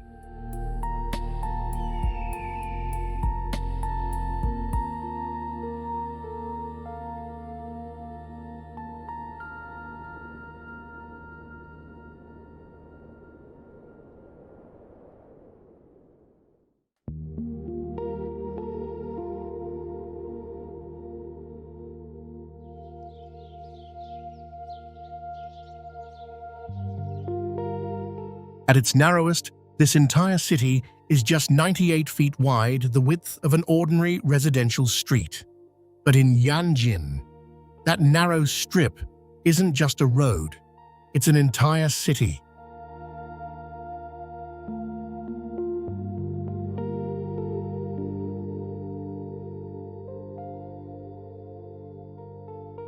Pressed between towering mountain cliffs and a fast-flowing river, in China's Yunnan province, Yanjin has learned to thrive with almost no flat land, expanding upward, outward, and even over the water itself.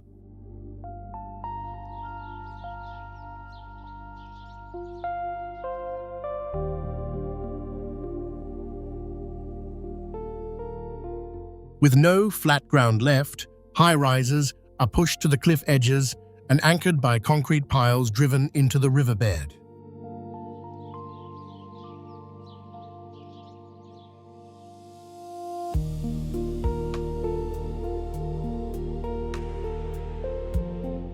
Railways and expressways are forced to share the same narrow corridor, threading through residential areas or cutting straight through tunnels in solid rock space that in any other city would be reserved for parks or open land.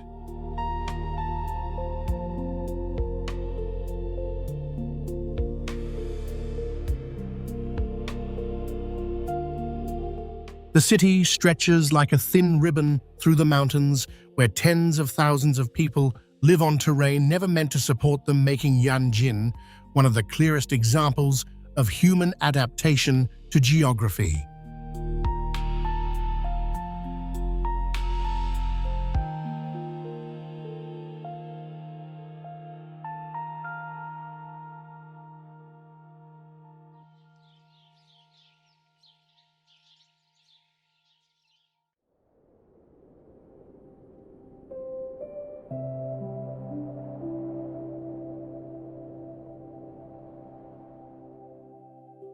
Two giant, mechanical figures rise toward each other above a cliff at more than 4,100 feet above sea level.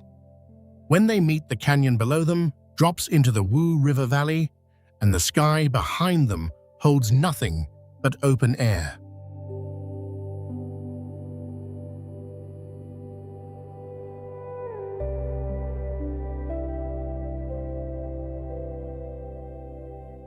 The Wulong Flying Kiss attraction near Chongqing draws its concept from a tragic love story in Chinese legend and breaks nearly every convention of what an observation deck is supposed to feel like.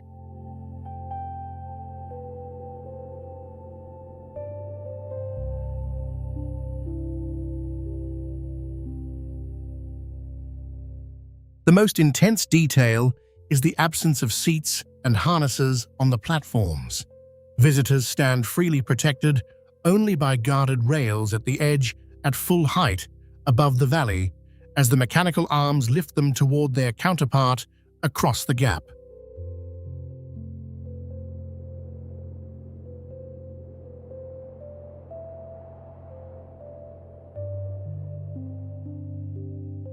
It has been called an aesthetic disaster and a technical marvel in the same breath, and both descriptions contain enough truth to be useful.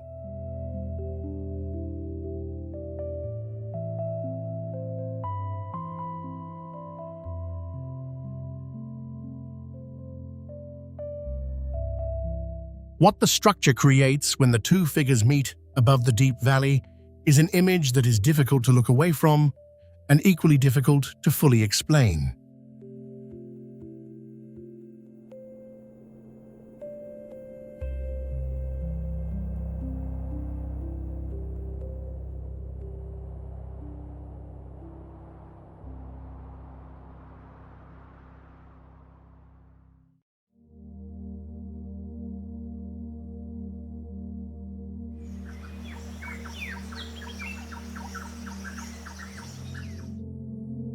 On the edge of the Gansu Desert, a sandstone cliff stretching for more than a mile has been carved into hundreds of dark entrances, each leading to a world shaped by 15 centuries of faith, artistry, and devotion.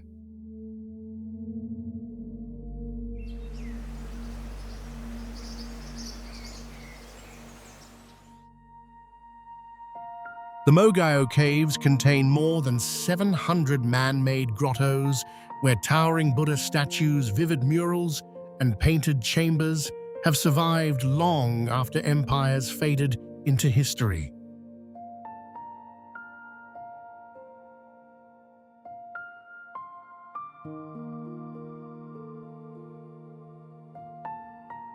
Some Buddhas appear in forms unlike traditional Chinese art, revealing influences carried from India and Central Asia along the ancient Silk Road.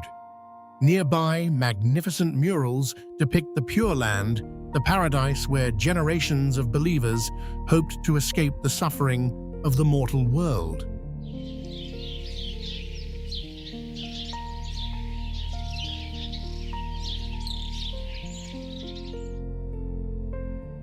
Deeper inside, the walls vanish beneath thousands of celestial figures. Their flowing robes, timeless gestures, and remarkably vibrant colors make the caves feel astonishingly alive, despite the passing of more than 1,000 years.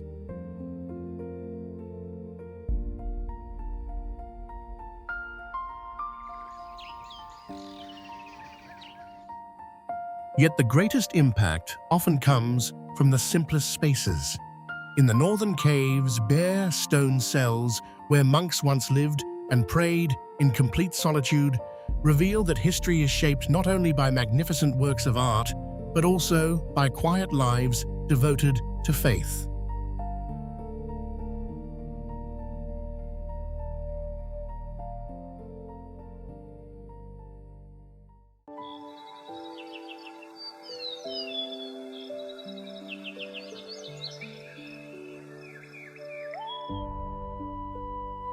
Beneath the farmlands of Sichuan, an entire civilization lay hidden for more than 3,000 years. When it finally emerged, it challenged everything historians thought they knew.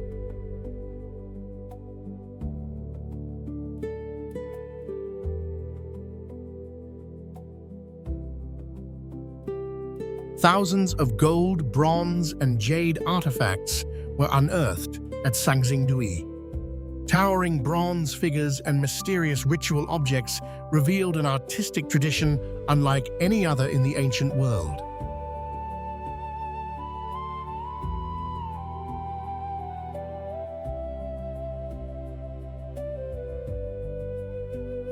Most remarkable are the bronze heads with enormous eyes, their surreal expressions inspiring theories of ancient deities, yet no surviving record can explain who they represent, or the people who created them.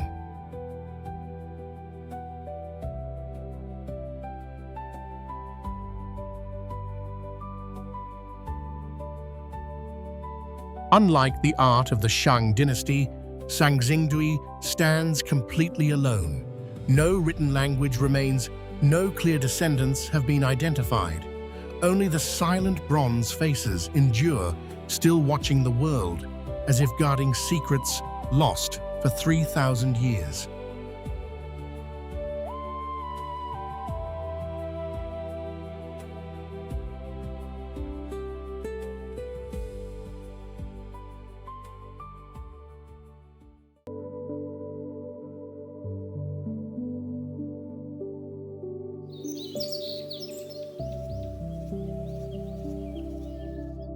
At Dazhu, you are not simply looking at ancient sculptures.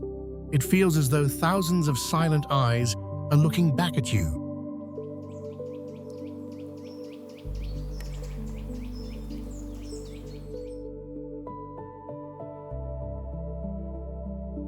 From the fierce guardian deities to the reclining Buddha entering nirvana, and finally, the thousand-armed Guanyin, spreading hundreds of gilded arms across the cliff face. Every carving gives the mountain an uncanny sense of life, despite being sculpted from solid stone.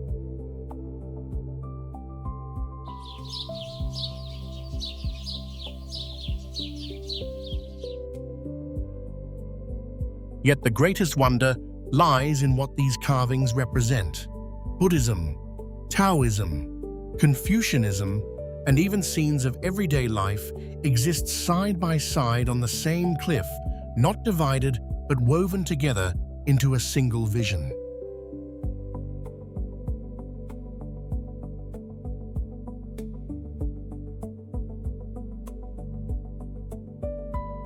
Perhaps that is why Dazhu is more than a collection of rock carvings. It is a conversation between humanity, faith, and everyday life, one that has continued for nearly 1,000 years.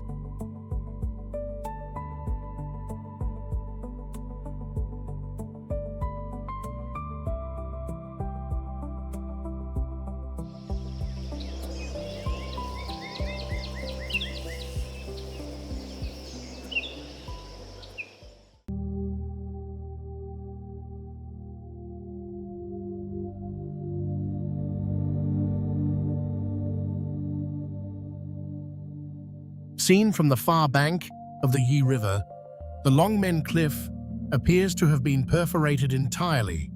More than 2,300 caves crowd the mountainside, stretching outward like an endless maze carved into limestone by 1,400 years of human devotion.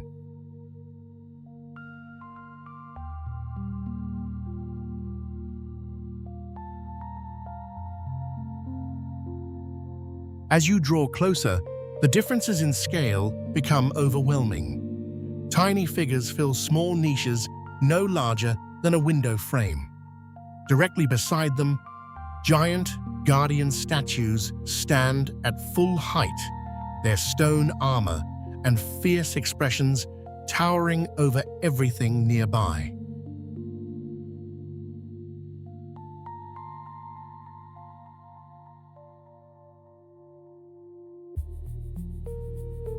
The entire mountainside resembles a crowded vertical city turned to stone, every surface claimed by a figure or a prayer or a fold of carved fabric.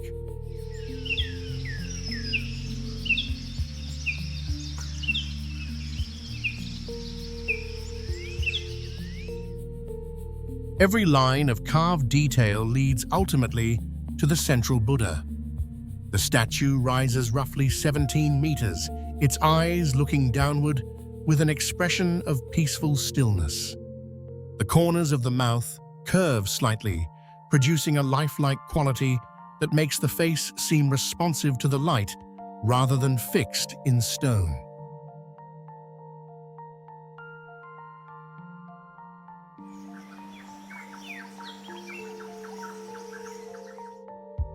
Some believe this face was carved in the likeness of Wu Zetian, And if that is true, then what you are looking at may be a portrait of the most powerful woman in Chinese history rendered as a god.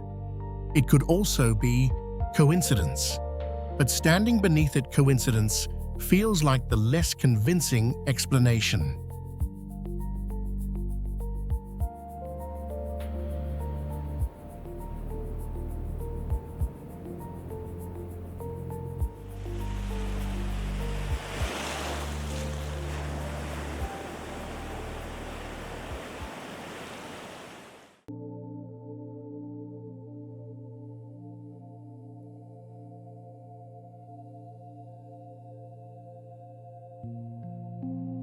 An emperor died more than 2,000 years ago, yet the largest army ever assembled for him is still standing today.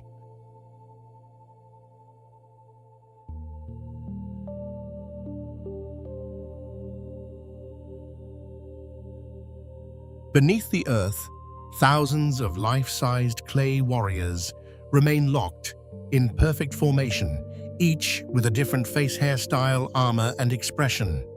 They were never meant to be identical. They were created as individuals, prepared to serve their ruler for eternity.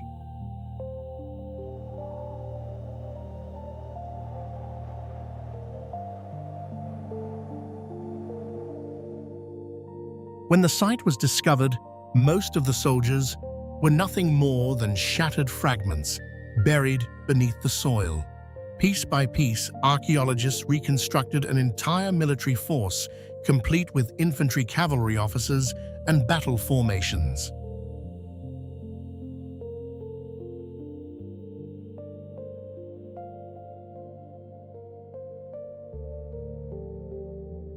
The army was built to guard the tomb of Qin Shi Huang, China's first emperor. But even after decades of excavation, one astonishing fact remains: much of this underground empire has never been uncovered, leaving thousands more silent warriors still waiting beneath the earth.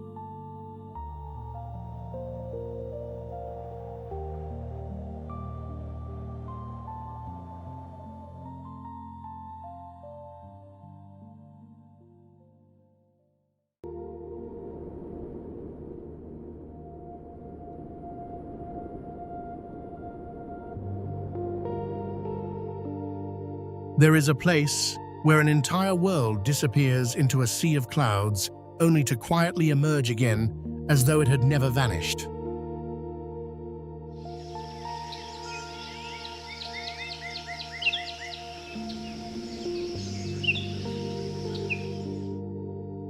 It is the summit of Mount Imei, rising more than 3,000 meters above sea level, where ancient temple roofs appear and disappear beneath drifting mist.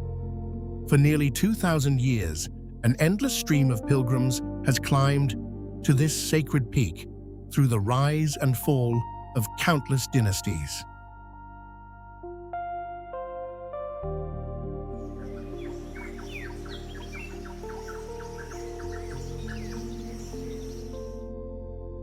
At the heart of the complex stands the 48-meter statue of the 10 Directions Samantabhadra, resting upon 4 giant elephants and gazing outward in every direction above the ever-shifting clouds.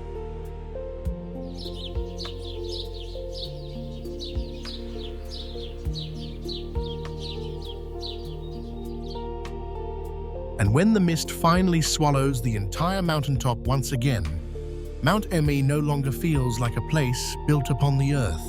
It feels like an ancient world that reveals itself only to those willing to wait for the clouds to part.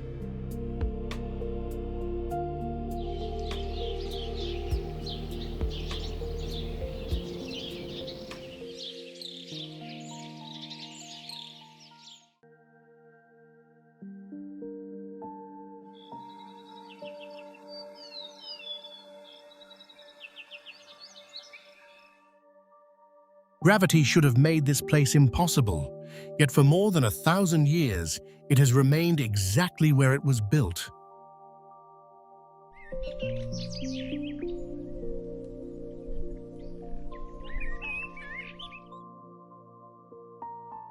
Carved into the face of a near-vertical cliff, the magician grottos seem to defy every law of engineering.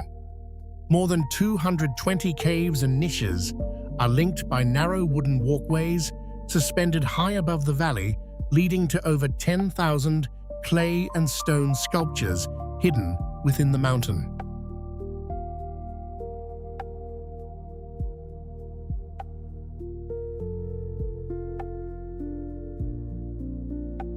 Inside, the mood changes completely.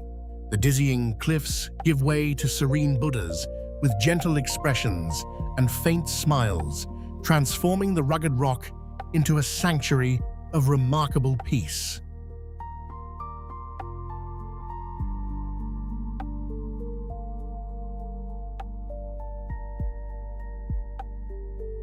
Long before cranes, steel, or modern engineering, an entire sanctuary was carved into a mountainside that still appears impossible today. Perhaps that is why Maijishan continues to inspire more questions than answers.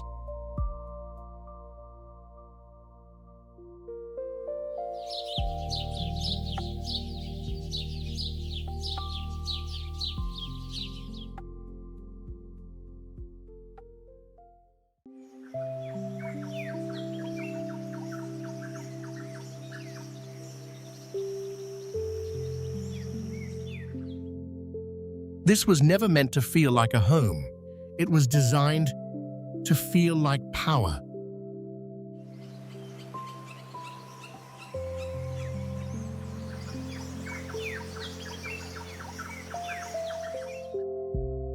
Every gate, every courtyard, and every corridor draws you farther from the outside world, pulling you deeper into a carefully orchestrated space where silence speaks louder than words. Grey-tiled roofs, red wooden doors, and centuries-old trees divide the mansion into layers, each one revealing just a little more than the last.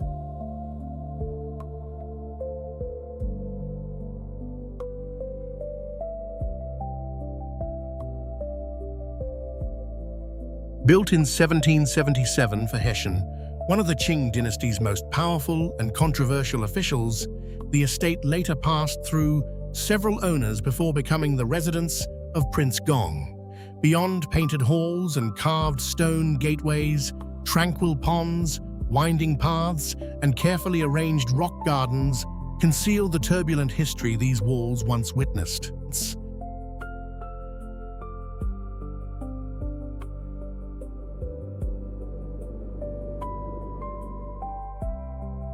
The deeper you explore, the more the mansion begins to feel less like a residence and more like a stage where power, wealth, and ambition were carefully displayed.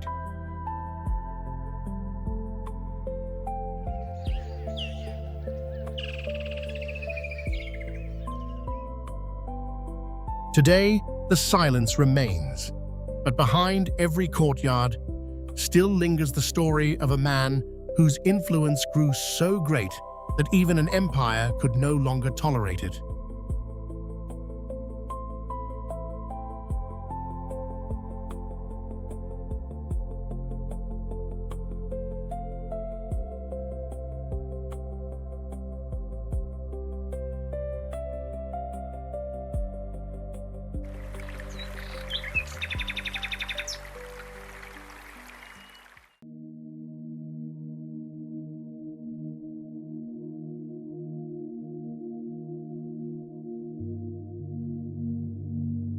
At the meeting point of three powerful rivers, an entire mountainside appears to be watching the water below.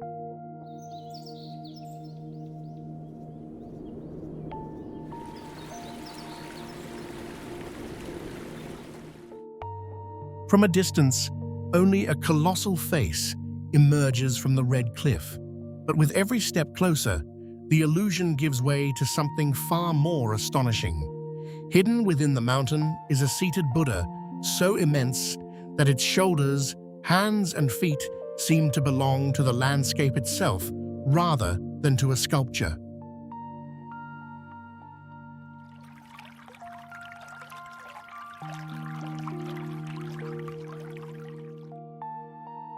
Carved directly into the living rock during the Tang dynasty, the Lashan giant Buddha rises 71 meters above the river, making it the largest stone Buddha ever carved into a mountainside.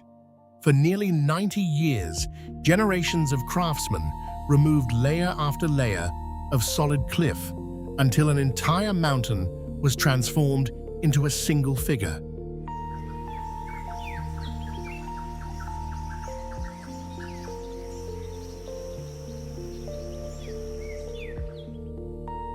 More than a monument, it is a place where nature and human devotion become almost impossible to separate. Gazing silently over the confluence of three rivers for more than 12 centuries, the Buddha seems less like a work of human hands than a presence the mountain had been waiting to reveal.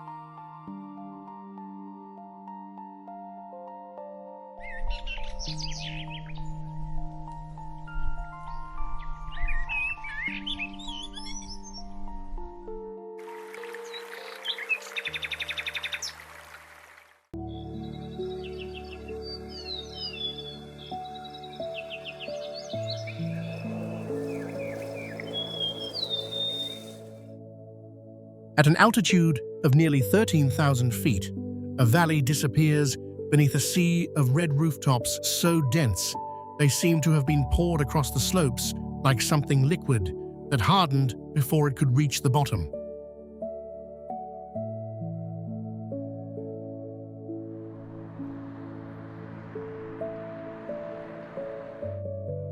From the valley to the mountain ridges, thousands of buildings stack upon one another so densely that the ground nearly disappears.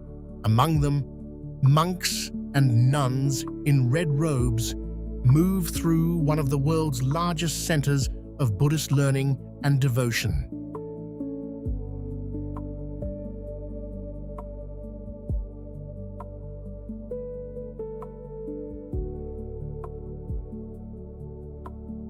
What makes Larung Gar extraordinary is that it is not ancient.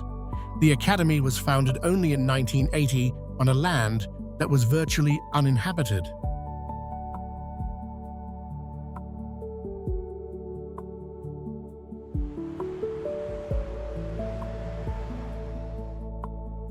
After that, everything changed rapidly. Houses began spreading up the slopes. A small religious community grew into a massive urban complex in the middle of the Sichuan Plateau that looks as though it has stood for centuries.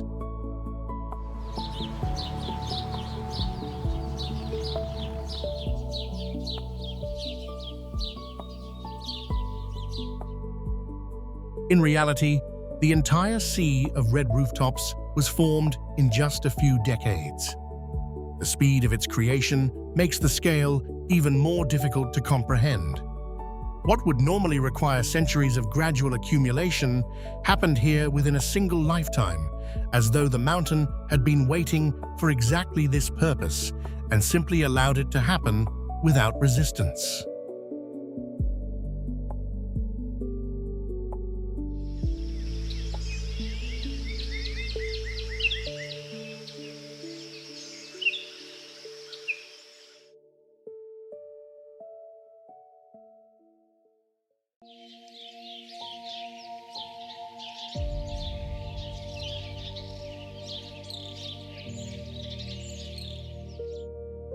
Time changed almost everything around this city.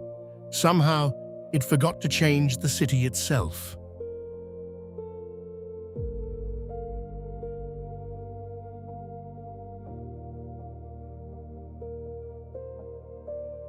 Encircled by massive grey walls, Pingyao still follows the same layout established more than 700 years ago.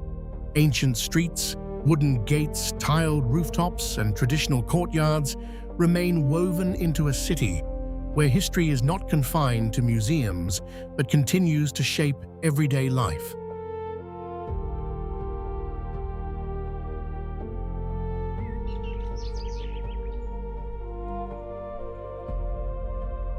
During the 19th century, Pingyao stood at the center of China's financial world.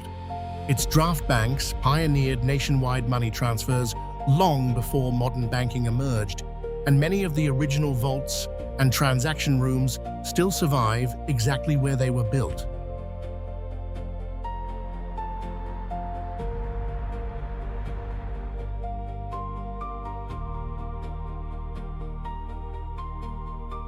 Walking through Pingyao feels less like visiting the past than discovering a place where time simply chose to slow down.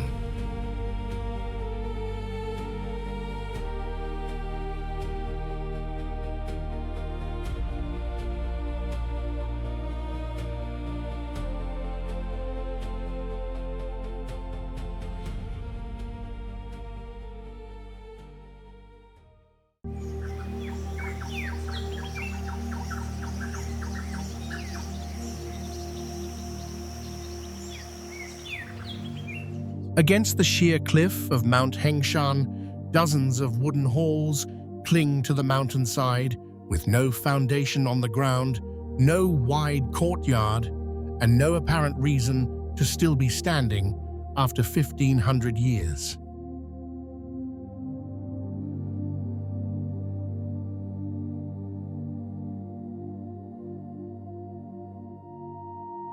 Only tiled roofs, narrow corridors, and slender wooden pillars suspended above the abyss.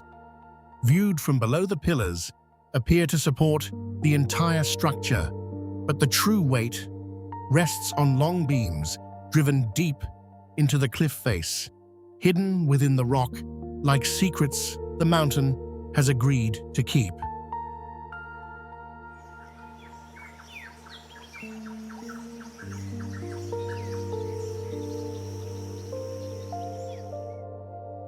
You walk across small, connecting bridges. On one side, the mountain wall presses close. On the other, the view opens straight down into the valley with nothing between you and the fall, but the wood beneath your feet and the faith of the builders who placed it there.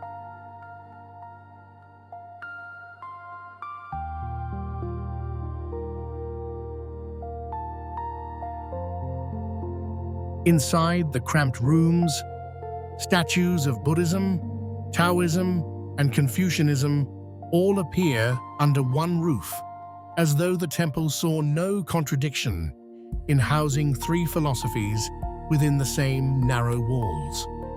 After roughly 1,500 years, the structure still clings to a spot that seems impossible to build upon.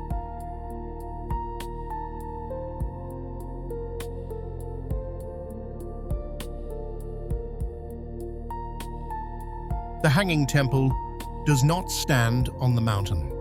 It has become part of the cliff itself, inseparable from the rock the way a vine becomes inseparable from the wall it has been climbing for longer than anyone can remember.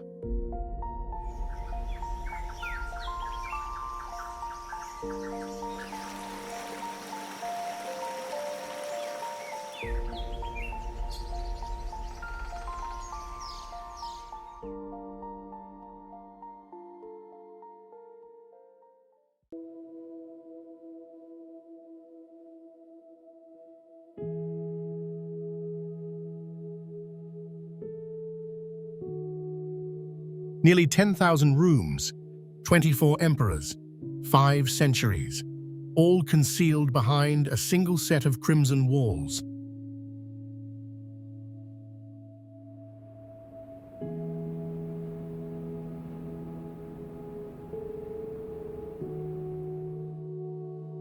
The Forbidden City was far more than an imperial palace. It was an entire royal city, meticulously planned so that every courtyard, every hall, and every gate reflected the order of an empire. Golden rooftops crowned the grand ceremonial halls along the central axis, while the private residences unfolded deeper within, where the architecture grew quieter, more secluded, and increasingly inaccessible.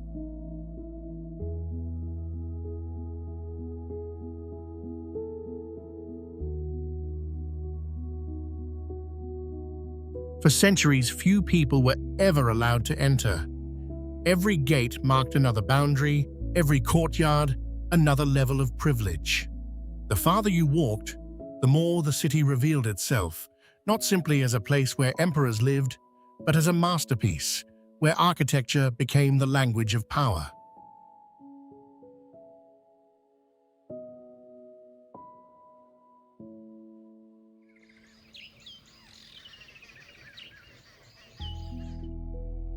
Nearly 6 centuries later, the city still stands, much as it always has, an enduring reminder that some of history's greatest empires chose to express their power not only through armies, but through architecture,